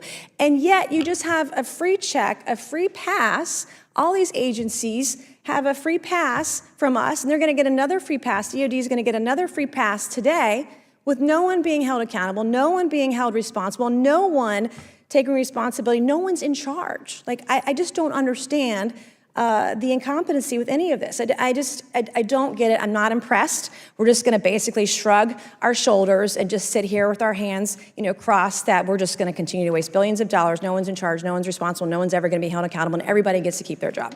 And it's wrong, and it's bullshit. I hope you guys are better prepared for our next hearing on this because my questions are going to be even more specific and I'm going to want answers. Thank you, Mr. Chairman, and I yield back. The chair now recognizes Mr. Goldman from New York for 5 minutes. Thank you very much, Mr. Chairman, and I thank our witnesses for coming in today. I want to focus a little bit on Ukraine and the money that the United States Congress has appropriated to support our Democratic ally against an illegal, unwarranted, and global-altering war of aggression by an authoritarian dictator, Vladimir Putin. And I want to focus a little bit on the oversight, especially with you, Mr. Mansfield, because I think on both sides of the aisle, we very much want to ensure that there is strong oversight and accountability to ensure that the money that Congress has authorized and appropriated in support of Ukraine is used as it is intended to be used. And I would note that Inspector General Storch testified earlier this year to the Armed Services Committee that the situation in Ukraine is fluid and calls for continuous agile oversight. Mr. Mansfield, can you describe the OIG efforts to execute that agile oversight? Yes, thank you for the question. First, I would say that we have partnered with our oversight, with the oversight community writ large. So between the State Department, the Agency for International Development, and the Department of Defense Office of Inspectors General, we've formed a working group where we collectively come together to talk about what meaningful oversight should be occurring within Ukraine related to the funding being provided in support. For the DOD Office of Inspector General, to date we've issued four reports and 7 advisories related to anything from tracking of the funds appropriated or supplemental funds to the department's processes and State Department's processes for tracking and monitoring, end-use monitoring of military equipment that's been provided. We have 18 ongoing projects related to anything from training of Ukrainian forces to execution of the funds provided under the supplemental appropriations. And we have another 3 projects right now planned, but there's more in the works as well. And has Ukraine generally been cooperative with DOD's efforts to do the tracking and oversight that you just described? So from our perspective at the OIG, we've gotten cooperation from the Department of Defense in terms of our oversight of their efforts to oversight the Ukrainians' use of the equipment that's provided. So we haven't had any difficulties there yet. I appreciate that, and I thank the department broadly for having such robust oversight. I think it is often mischaracterized, and it's important for you to recite all of those efforts as you just did in terms of oversight. We are dealing right now, as one of my colleagues on the other side, or Mr. Frost mentioned, about we're dealing with the NDAA and appropriations and support for the department. And one of the things that has become a very hot-button issue, sadly, is support for Ukraine. Many of my colleagues on the other side of the aisle seem to fundamentally misunderstand the purpose of our support to Ukraine. Ukraine is a democracy. Russia is an authoritarian regime that is trying to conquer and overtake a democracy.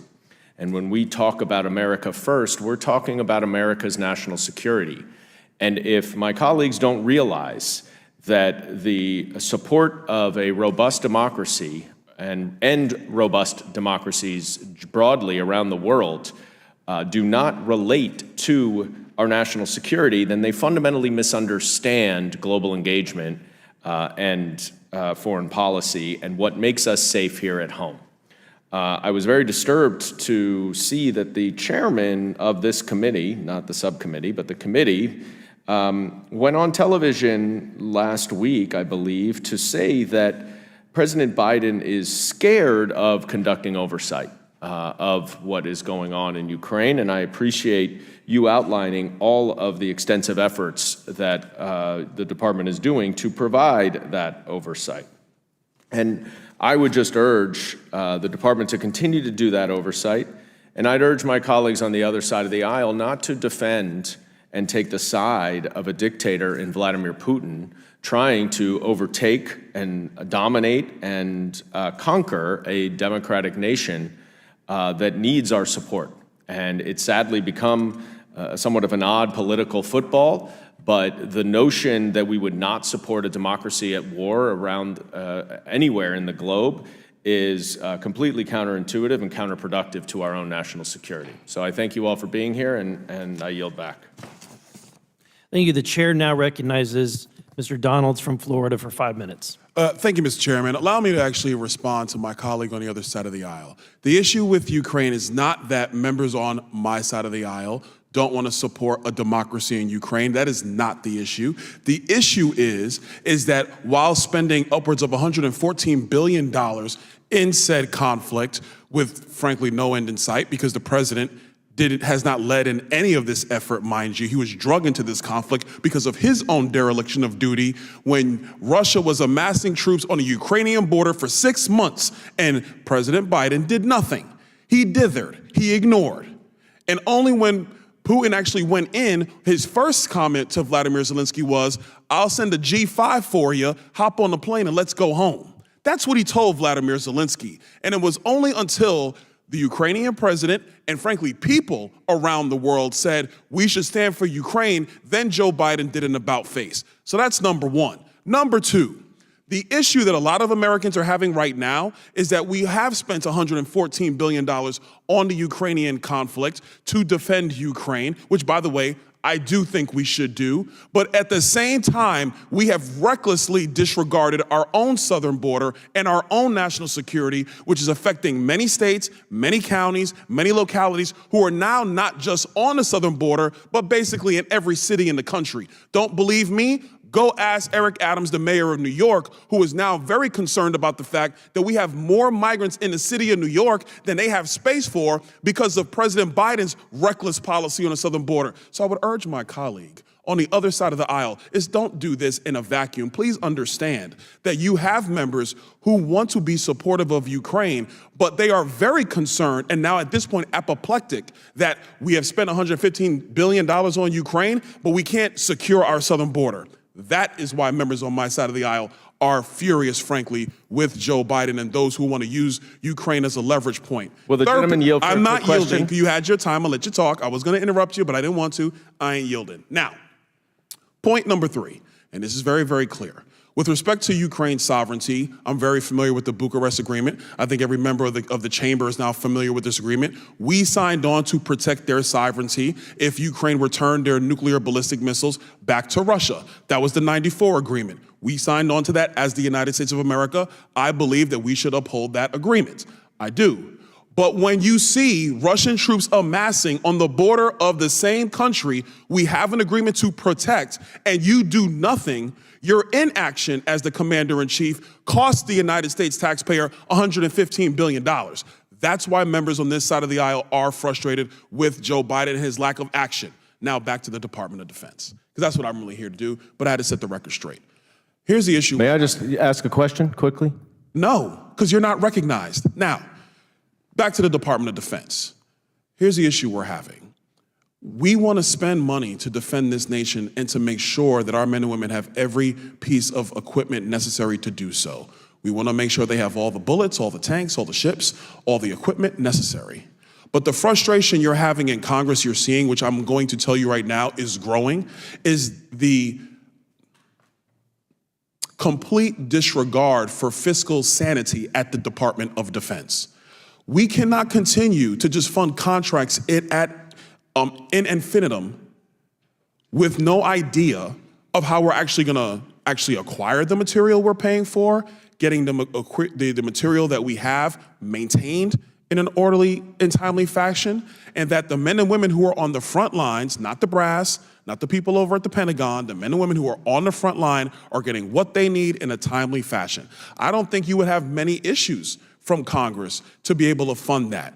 But, and I think Mr. Khan, you spoke to this before in your comments as I was watching the hearing before I came in, the issue is that DOD can't even find a way to just go through the audit process and come through with minimal findings, which is something that publicly traded companies have to do, and it's something that the current SEC would demand they do.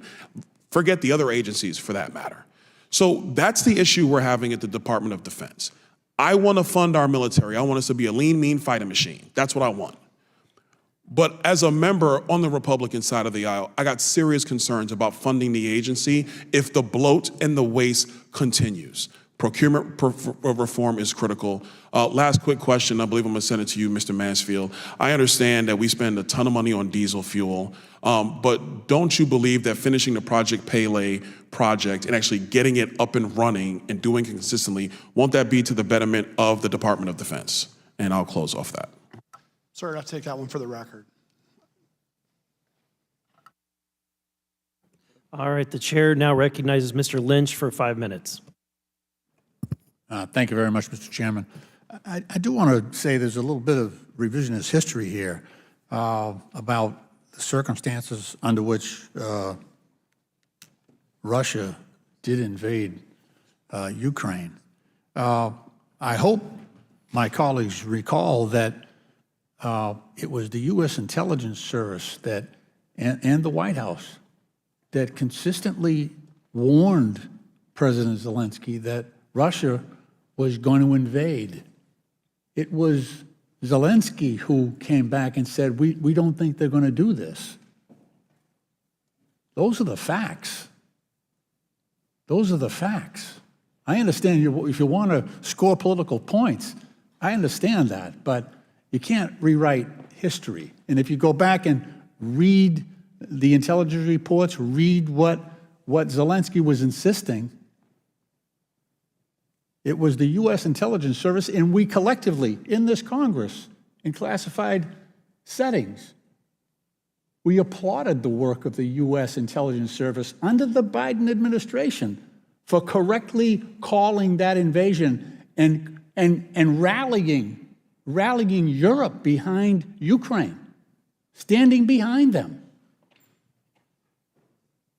Separate and apart from any other criticism you might have of the administration. They got that right. They got that right. Let me talk briefly about and ask briefly about the matter at hand. So DOD has been frequently criticized because of the failure of its audits from various quarters. One of the factors that affects our ability to really look, our readiness militarily is going to be affected by our fiscal readiness as well, right? We've got to be able to plan. We've got to be able to the degree possible, correctly estimate costs on weapon systems and deployments. All of that requires a good financial team within DOD. And I'm concerned. The Government Accountability Office reported last year that they were worried about DOD's ability to attract the necessary personnel with the right skill sets to put our fiscal house in order. And I'm just wondering what's going on right now from your perspective to meet that challenge that GAO has identified. So I prefer to defer to the Department of Defense on their hiring practices in terms of their own personnel. The DOD OIG have been pretty successful in hiring highly qualified individuals to provide oversight of the Department of Defense and to include financial management professionals. So defer to the DOD. So within the financial management community, I'm able to speak about that, but within the acquisition community, we have a significant number of people that perform multiple functions, whether they're procurement, engineering, systems engineering, logistics.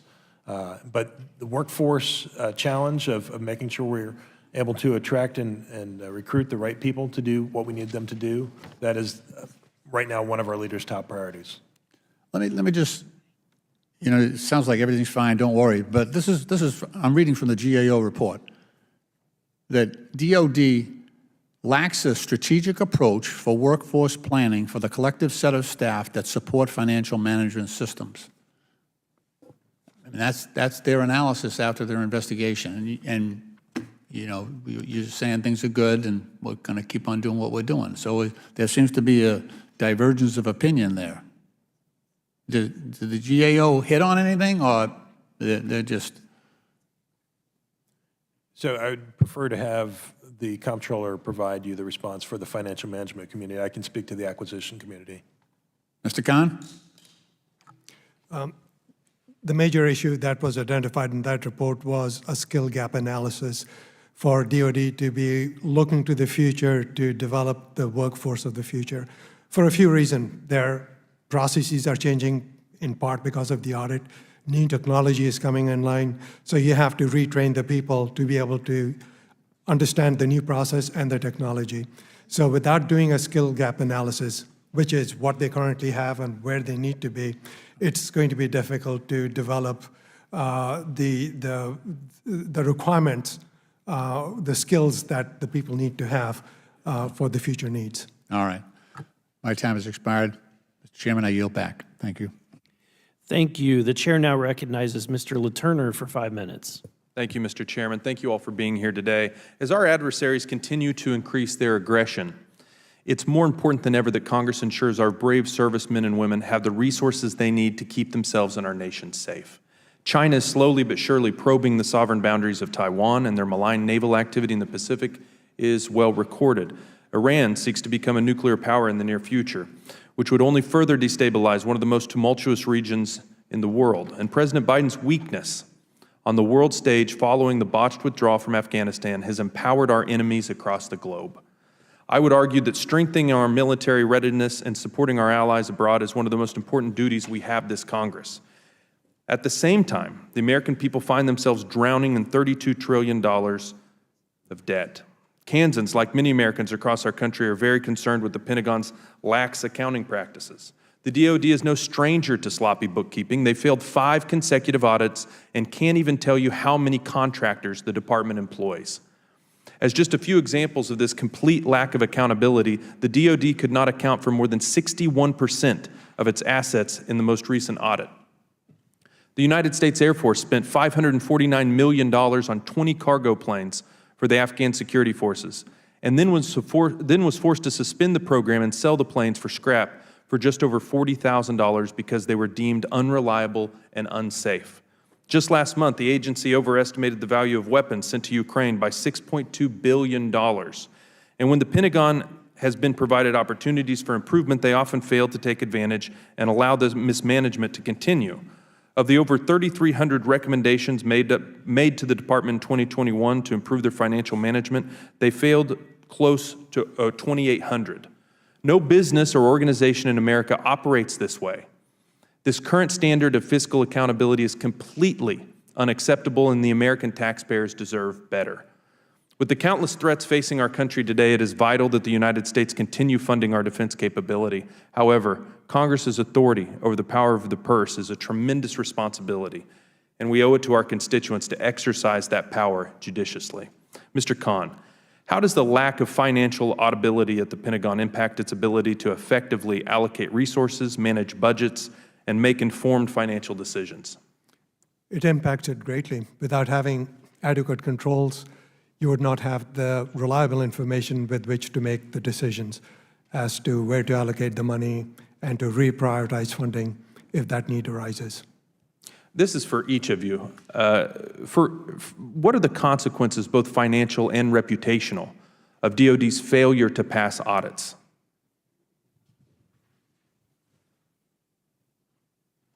So I think the operational concern is one of logistics and understanding where our assets are so that we can have, for example, spare parts, needing to know where they are at any one time in order to operate in that environment. What about reputationally? Well, I think we would all prefer to have the ability to say we have a clean audit. I hope it's more than just a preference. Trust in government is at an all-time low in this country, and it's because people across the country, our constituents, don't feel like they can trust government to do what they say they're going to do. I hope you care about DOD's reputation, and I hope you want to improve it. I hope that you want the American people to have trust in it. Tell me that's the case. Absolutely, yes. Go ahead, Mr. Mansfield.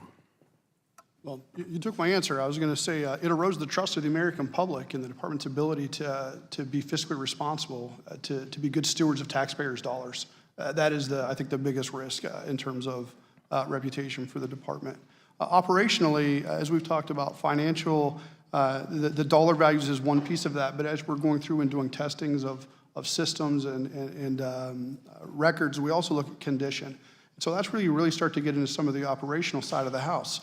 When you don't know where equipment is, or you don't know what condition it's in, it's difficult to budget for what you need to purchase going forward in terms of spare parts or equipment.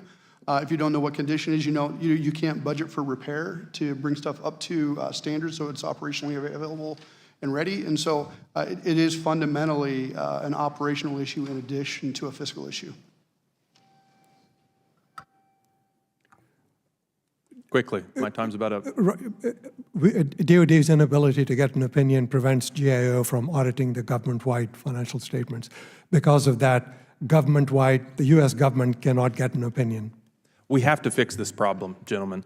Members of Congress are incredibly frustrated, and it's because our constituents are incredibly frustrated. We have got to fund our military in a way that allows us to meet the challenges of today, and we should expect, and DOD should deliver, sound accounting practices to make certain that when we send our taxpayers hard-earned money, that it's being well spent defending this nation. I yield back. Thank you, Ms. Porter. In Washington, the same game is played year after year. The president requests a massive defense budget. Lawmakers don't want to be seen as soft on national security, and defense lobbyists exploit that. Congress then falls into line and passes an expensive defense package. And then we do the same thing again the next year. That's the game that lawmakers and lobbyists play with our tax dollars. Today, we are going to play a new game. Welcome to Jeopardy! DOD, where our witnesses will uncover waste, missing guardrails, and the enablers who make our defense budget balloon. Witnesses, you'll pick a category and a point amount. I'll read you a prompt, and just like in regular Jeopardy, you'll give the answer in the form of the question. For example, if I read, the Congresswoman hosting Jeopardy! DOD, you will say, who is Katie Porter? Let's get started. Mr. Tenaglia. Enablers for 100. A president who called how much we spend on defense crazy, but let defense spending grow by over $100 billion in one term. I don't know the answer to that question. Really? You don't know who called the defense budget crazy? Who is Donald Trump? Mr. Mansfield. Enablers for 200. Enablers for 200. A member of Senate leadership who recently said funding the Pentagon at $886 billion would mean defense is radically underfunded. I don't know the answer. Who is Mitch McConnell? Mr. Khan, you can easily be the winner here. I'll take waste for 300. Great choice. Waste for 300. Ineffective DOD assets that cost about $600 million to build and are now being decommissioned before the end of their useful life. I'm drawing a blank there, sorry. What are littoral combat ships? You're familiar with this program. Mr. Tenaglia. Enablers for 300. Pardon me? Enablers for 300. Enablers for 300. Individuals who get rich while pushing to overspend our tax dollars. I don't know. Who are defense lobbyists? Mr. Mansfield. Waste for 200. Waste for 200. I'm really counting on you here, Mr. Mansfield. A program that is $183 billion over budget and 10 years behind schedule. What is the Joint Strike Fighter Program? What is the what? Is it the Joint Strike Fighter Program? What? That's correct. What is the F-35 program? Correct. Mr. Khan? Missing guardrails for 200. Missing guardrails for 200. The institution that has authorized more defense spending than the president requested for the current fiscal year. Who has authorized more defense spending than the president requested for this current 2023 fiscal year? I would say it's the Armed Services Committee. We'll give you that. Who is? Congress. Mr. Tenaglia, I'd really love to see you get one right here. I'm rooting for you. Missing guardrails for 100. Missing guardrails for 100. This one I think you're going to know. A review that every agency has passed except the DOD. What is an audit? What is an audit? Correct. Mr. Mansfield. We'll go with missing guardrails for 300. Missing guardrails for 300. This is a really good one. The percentage of DOD's assets that it cannot account for. 61%. 61%. What is 61%? Huh? What is 61%? What is 61%? So I read the question wrong. The percentage of DOD assets that it can account for is 39%. You're right. Cannot account for 61%. Can account for 39. All right, Mr. Khan. Is that double jeopardy? Yes. 100. This is it. Waste for 100. DOD assets that have been lost, damaged, or destroyed to the tune of millions of dollars based on a May GAO report.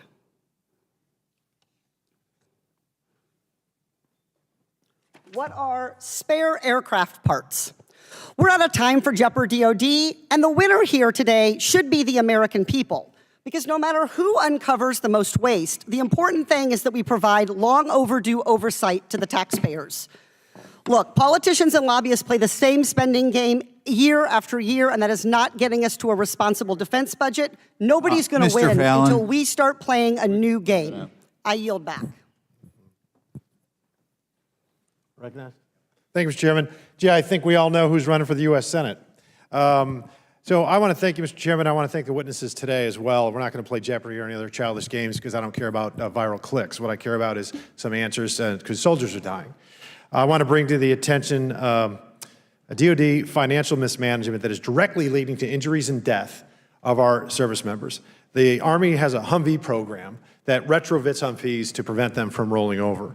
It's going to save the taxpayers about $8 billion, and more importantly, it's going to save lives. We've got about 47,000, a little north of that, Humvees in the fleet. We've been using them since 1983. They are a workhorse, and the Army is going to continue to use them until 2050. There's been 900 rollover accidents. We've lost 150 service members. We all agree that one is too many. 150 is incredibly egregious. 700 members have been injured as well, and non-combat accidents. That's a very important point to point out here. So if the issue is not bad enough alone, there's delays in the awarding of the contract. Congress has made it very clear that we want to spend hundreds of millions of dollars to mitigate this issue because we want to save lives, and again, we're going to save lots of money. But sadly, we've lost another service member with a preventable Humvee rollover, and his name was Specialist Jason Haven, and he was 20 years old.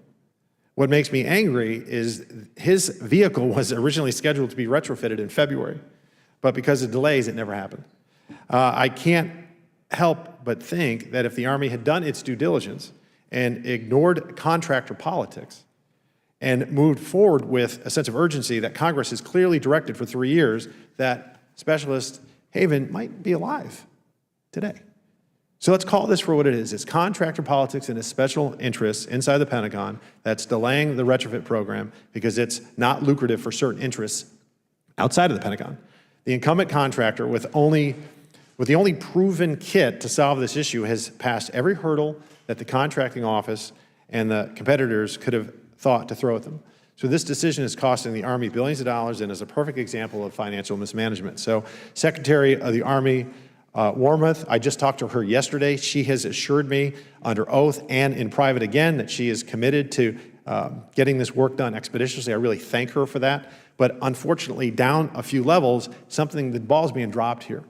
So the commitments that we have to do something for our men and women. And Mr. Tenaglia, are you tracking this issue with the Humvee retrofit program? I was not aware of that detail, but I will commit to getting with the Army to get you answers. Thank you, because again, we are losing soldiers' lives. This is preventable. None of this work is happening because the supplier is not under contract. So Red River Army Depot does a lot of this work, and they can get the work done, but they can't hire the people that they need until they're under contract, until they have a contract for this. And then the Army says now that they don't expect that the award will occur until the fourth quarter of this year. Do you have an acceptable reason as to why this appropriated money isn't being spent in a timely manner? Really invested? No, sorry, don't have it. Okay. So, Mr. Khan, costing the taxpayers an additional $8 billion while jeopardizing the lives of our soldiers sounds like an issue that GOA might be interested in. So has the GOA reviewed this recent delay in the Army's Humvee retrofit program? No, GAO has not reviewed that program. Will you and the Comptroller Dodaro commit to a formal review of the issues related to the Army's Humvee retrofit program? I'll get in touch with that team who does work on the weapon systems, and they'll work with your office to see how we can meet your needs. Thank you, and we'll be more than happy to provide you with a formal written request if needed. So I want to thank the witnesses again, and just while I have a minute left, I want to just discuss, maybe talk about truth for a minute and candor and not politics. So I'll be real frank. This Congress on the Hill 2 years ago got it right in regards to Ukraine. It was very clear that the Russians were going to invade, and Congress, both Democrats and Republicans, got it right. The White House didn't. The White House did not lead. Congress led. I signed on to a letter that was sent out in 2021 in December to the White House, urging more lethal aid to be sent to act as a deterrent. Because yes, war is expensive. You know what's even more expensive? Losing a war. And we, Congress, both Republican and Democrats, bipartisan, led on that issue. The White House failed. Because the White House got it right. I'd say they got it right. They got it wrong. But we got it right. Congress led. And the facts are the facts. And now we'll never know if that deterrent could have worked, because the White House dragged their feet for 6 weeks until that second lethal aid package was sent. So I yield back. Thank you, Mr. Chairman. Thank you. Is Mr. Conley? There he is, Mr. Conley. Thank you, Mr. Chairman. And let me take direct issue with the gentleman who's just spoke. The Biden administration is one of the only administrations ever to deliberately leak intelligence to let people know the invasion was pending. And by the way, an invasion that initially the Ukrainians felt was not going to happen. It was the Biden administration that called out the fact that it was about to happen, and leaked intelligence we had about Russia to ensure that Russia couldn't use pretexts that the Ukrainians, in fact, had provoked the invasion. I also want to take issue with him in diminishing and ridiculing my colleague from California on her Jeopardy example. We have been droning on in the entire 15 years I've been in Congress about the lack of an audit for the Pentagon, and zero progress has been made. We have talked about waste, fraud, and abuse for generations with respect to Pentagon spending, and zero progress has been made. And in one 5-minute questioning, my colleague, Ms. Porter from California, showed the American people in clear and understandable terms numbers and systems that are at risk or at fault, and it's their tax dollars, and it's our national security. So I praise Ms. Porter for what she just did. I thank her, and I think she probably did more to penetrate American public consciousness than 15 years of hearings on this subject. Mr. Khan, do I understand that DOD has 326 financial management systems according to the DOD itself? That's correct. I think the list has gone up to closer to 400. 400 financial management systems, is that correct? Correct. What could go wrong with that? Everything. Primarily, they don't communicate with each other. They don't have controls, so the information does not pass from one system to another system reliably. Consequently, the information which is aggregated at the top level is unreliable. You can't make decisions on that information. So how does the President, the Joint Chiefs of Staff, or the Secretary of Defense manage financially within the budget Congress gives them if they've got over 400 systems that talk to each other, that don't cooperate, and don't give a complete picture of what's happening at, say, a 30,000-foot level? Primarily through budget, how much budget is available and how much is spent, but it doesn't provide them if the money is being spent on the right assets, the right services, and are they receiving the right services and right goods for the amount paid. So what do you think should happen with these 400 separate systems of financial management? As GAO has recommended, they need to be modernized. But then, Well, modernized, but shouldn't they be consolidated? Yes. Like a lot of them eliminated? Right. And is that possible? Is that doable? It's doable, but it has to be planned. Do other federal agencies have 400 financial management systems? No, they do not. They do not. So it is doable. Correct. We even have examples we could point to. Yes. And has the Pentagon used best practices with other federal agencies to start to make some progress on this? It's trying to do that. Legacy systems. One of my favorite topics on this committee has always been IT modernization because I believe it is fundamental to the enterprise, to the mission, and to the execution of the mission. Now, DOD has decommissioned, I understand, 18 legacy audit-related systems in fiscal year 2022. Is that correct? That sounds about right. How many more do we got to go? Hundreds more. Hundreds. And how are they doing in developing and executing a plan to do that? It's somewhat slow. They need to have better plans as to how they're going to go from where they are right now to what the target state is, where they need to get there. Are there cyber risks from outside malign actors with legacy systems? Yes, yes, there is. So this directly affects the security of our missions, of our intelligence, of our defense planning, on our new weapon systems development? It does. It does. So it's a pretty grave matter. Very much so. I think we're going to want to know a lot more about that as we proceed. My time is up, but I really thank you. Mr. Timmons. Thank you, Mr. Chairman. And thank you to the witnesses for joining us to discuss the lack of financial accountability that's all too prevalent within the DOD. As we all know, the Pentagon had its first ever independent audit in 2017, but failed that audit. And it's also failed every audit subsequently. Unsurprisingly, in November of 22, DOD announced that it failed its most recent audit, unable to account for more than half of its assets. It's extremely concerning that our largest federal agency can't properly identify up to half its assets, and today I want to focus on some smaller issues that are contributing to that.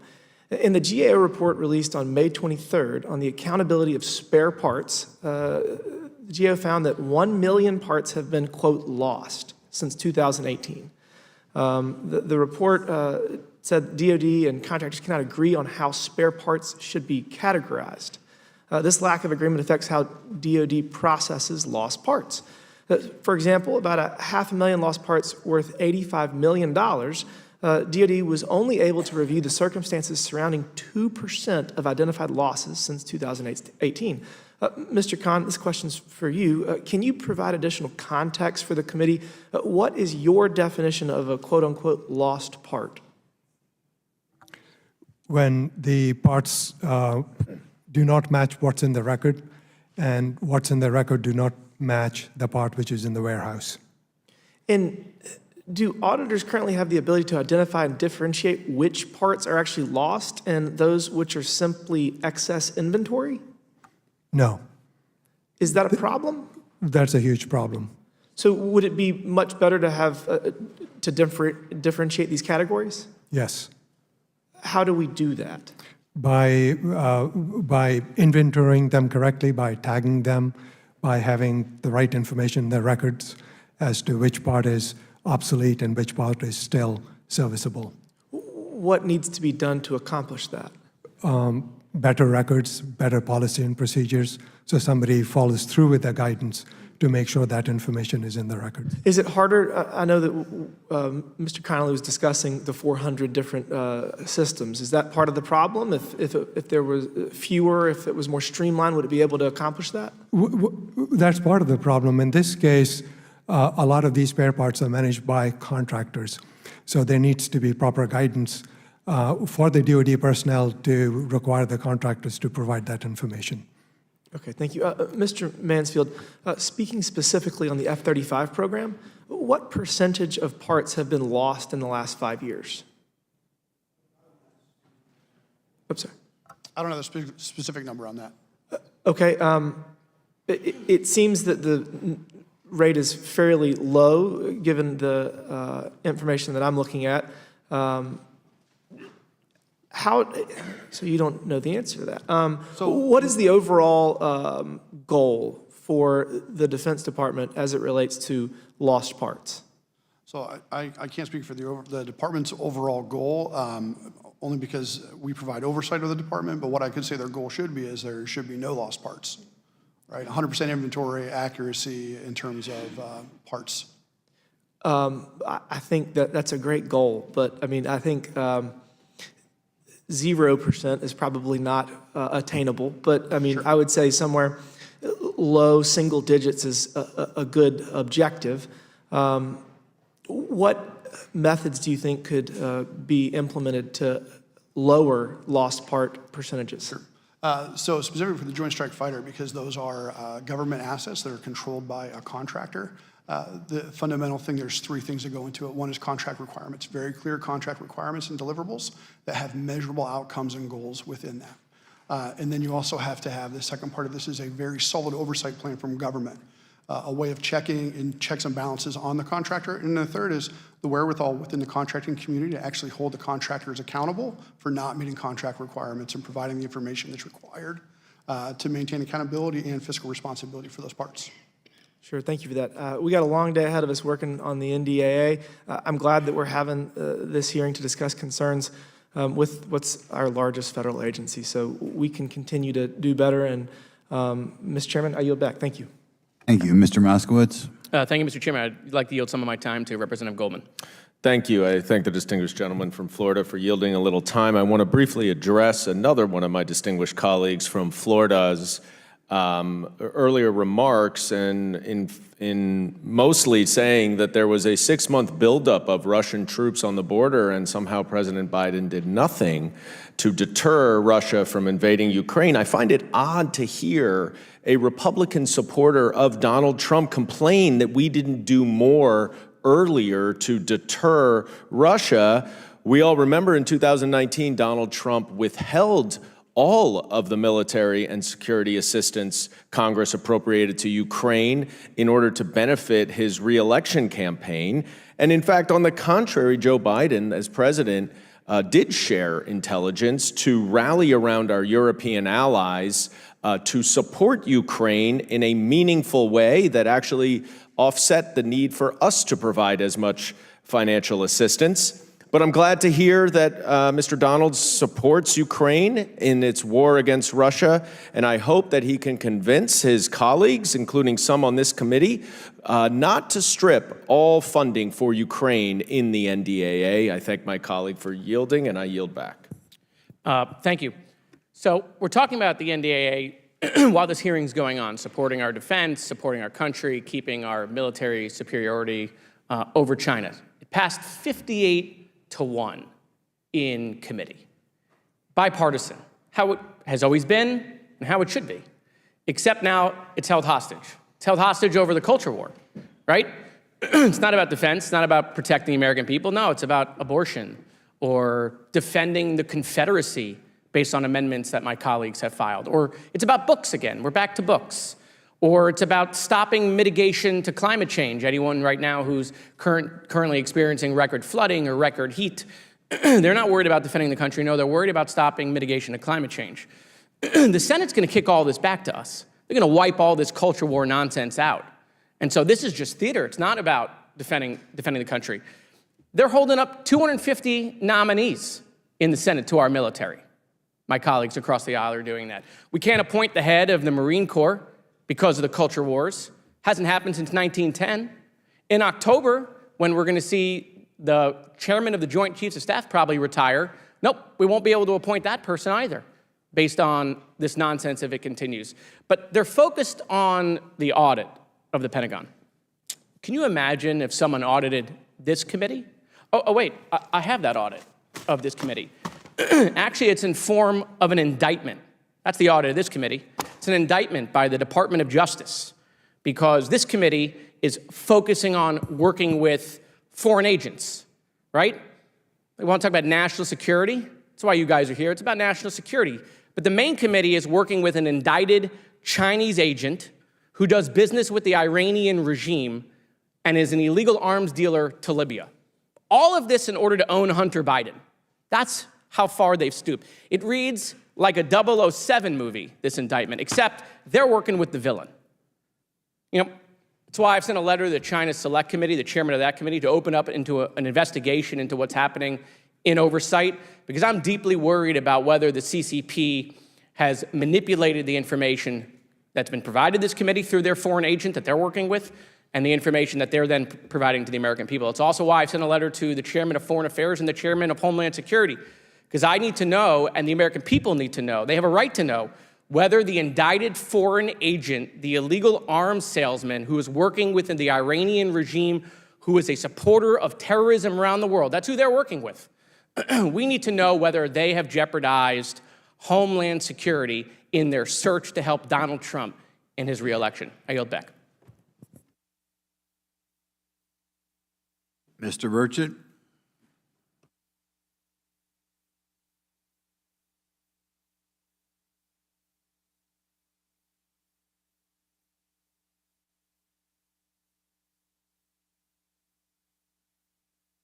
Sorry, Mr. Chairman, I'm usually a little more prepared. I apologize. Mr.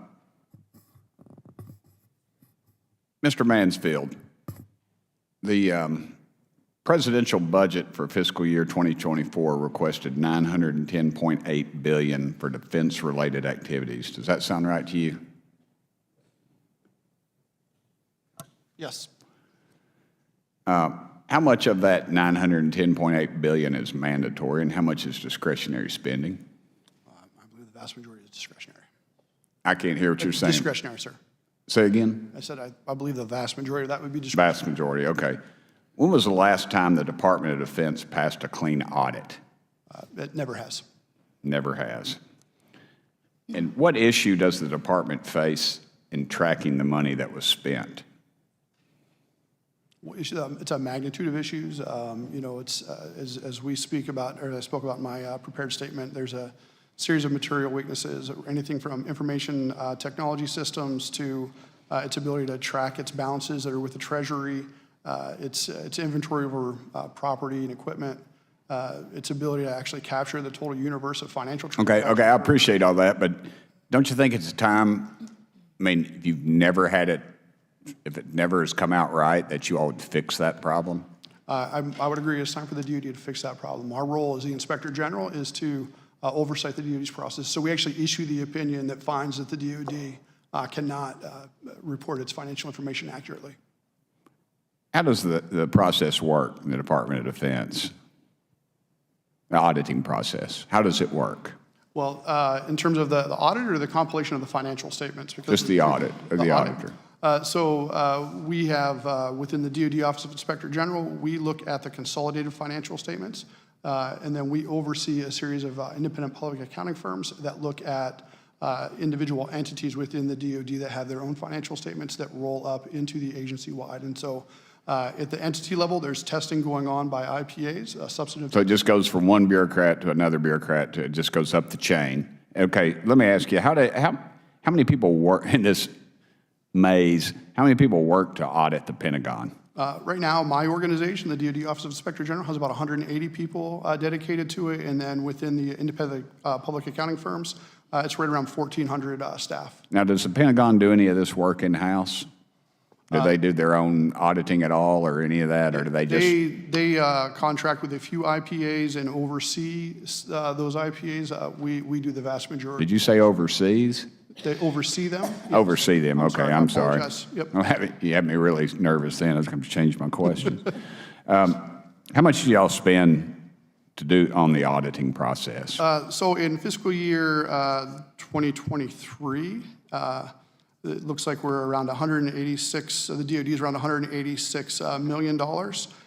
But if you look at the contracts they have, which are multi-year contracts, the total potential amount obligated there is around $485 million or so. Do you think they'll ever pass a clean audit? I think there is room there for that to occur. I think it just requires consistent and attention. I think at some point this Congress is going to have to get some guts and remember what we've said, that we are the country's checkbook, or this Congress's checkbook, and we have to start cutting money if they don't. I mean, that's what you do in the business community. That's what you do in small government.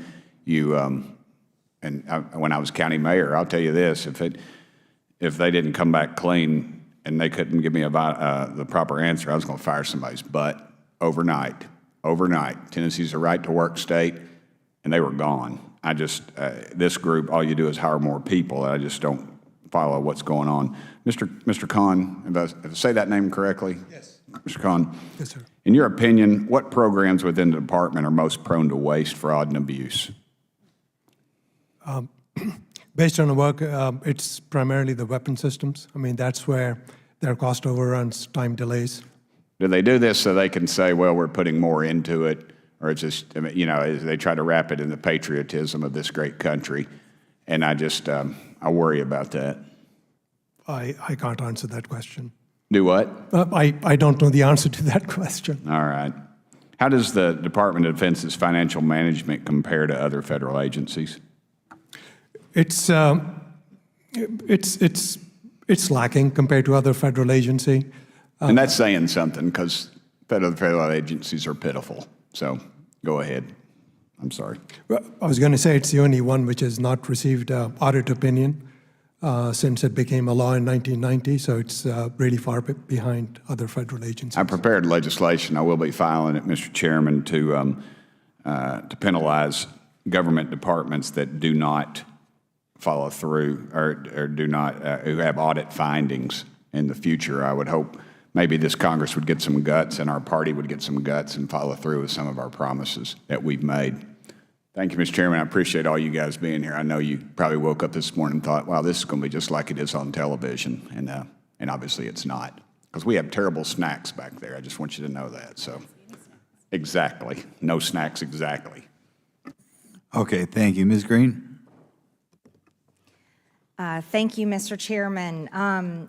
As Congress is debating and considering voting on the next National Defense Authorization Act that will cost the American people $866 billion, I think this is a very important hearing today, and I thank you all for being here. I own a construction company, and my company is audited every single year. That's part of being able to do the jobs that we do. We have to account for everything that our business owns, all of our liabilities, all the way down to counting hammers and nails. So this was very alarming information to me as I found out that the Pentagon had failed its first ever independent financial audit in 2017, but more importantly, that the Department of Defense has failed every single audit since then, and I'm sure that alarms you as well. In November of 2022, the Department of Defense announced that it failed its most recent audit, unable to account for more than half of its assets. That is mind-boggling, especially for Americans that pay for all of this. After 1,600 auditors sifted through the Department of Defense's $3.5 trillion in assets and $3.7 trillion in liabilities, officials found that the DOD could not account for more than 61% of its assets. Is so alarming. What's particularly concerning to me in our NDAA, there is $300 million more dollars in the NDAA to go to Ukraine. Congress has already spent $113 billion for the Ukraine war. So on June 20th, 2023, when a Department of Defense spokesperson said that the DOD had been overestimating the value of U.S. assistance to Ukraine by nearly $6.2 billion over the fiscal year 2022 and 2023, that's really concerning. The spokesperson noted that military services used replacement cost rather than net book value in many cases, and this sum would subsequently go back into the pot of money allocated for the Presidential Drawdown Authority, PDA, for Ukraine. So I want to talk about accounting practices today. And I'm going to ask both of you, Mr. Tenagli, I apologize if I mispronounced that, and Mr. Mansfield. Basically, my estimation of what this means in simple terms for anyone watching this hearing is that at first, using the accounting practice, basically putting the net worth and the value of this equipment originally by pricing it like a used car, and that's how $6.2 billion showed up. But yet, the American people have to resupply the military at a new car value, right? So that's a loss to the American people and the amount of money they're spending. Would you agree with me? And I'll go with each of you. I'm told by the comptroller staff that the accounting error that they identified through an internal review was informed the Congress of that, as you referred.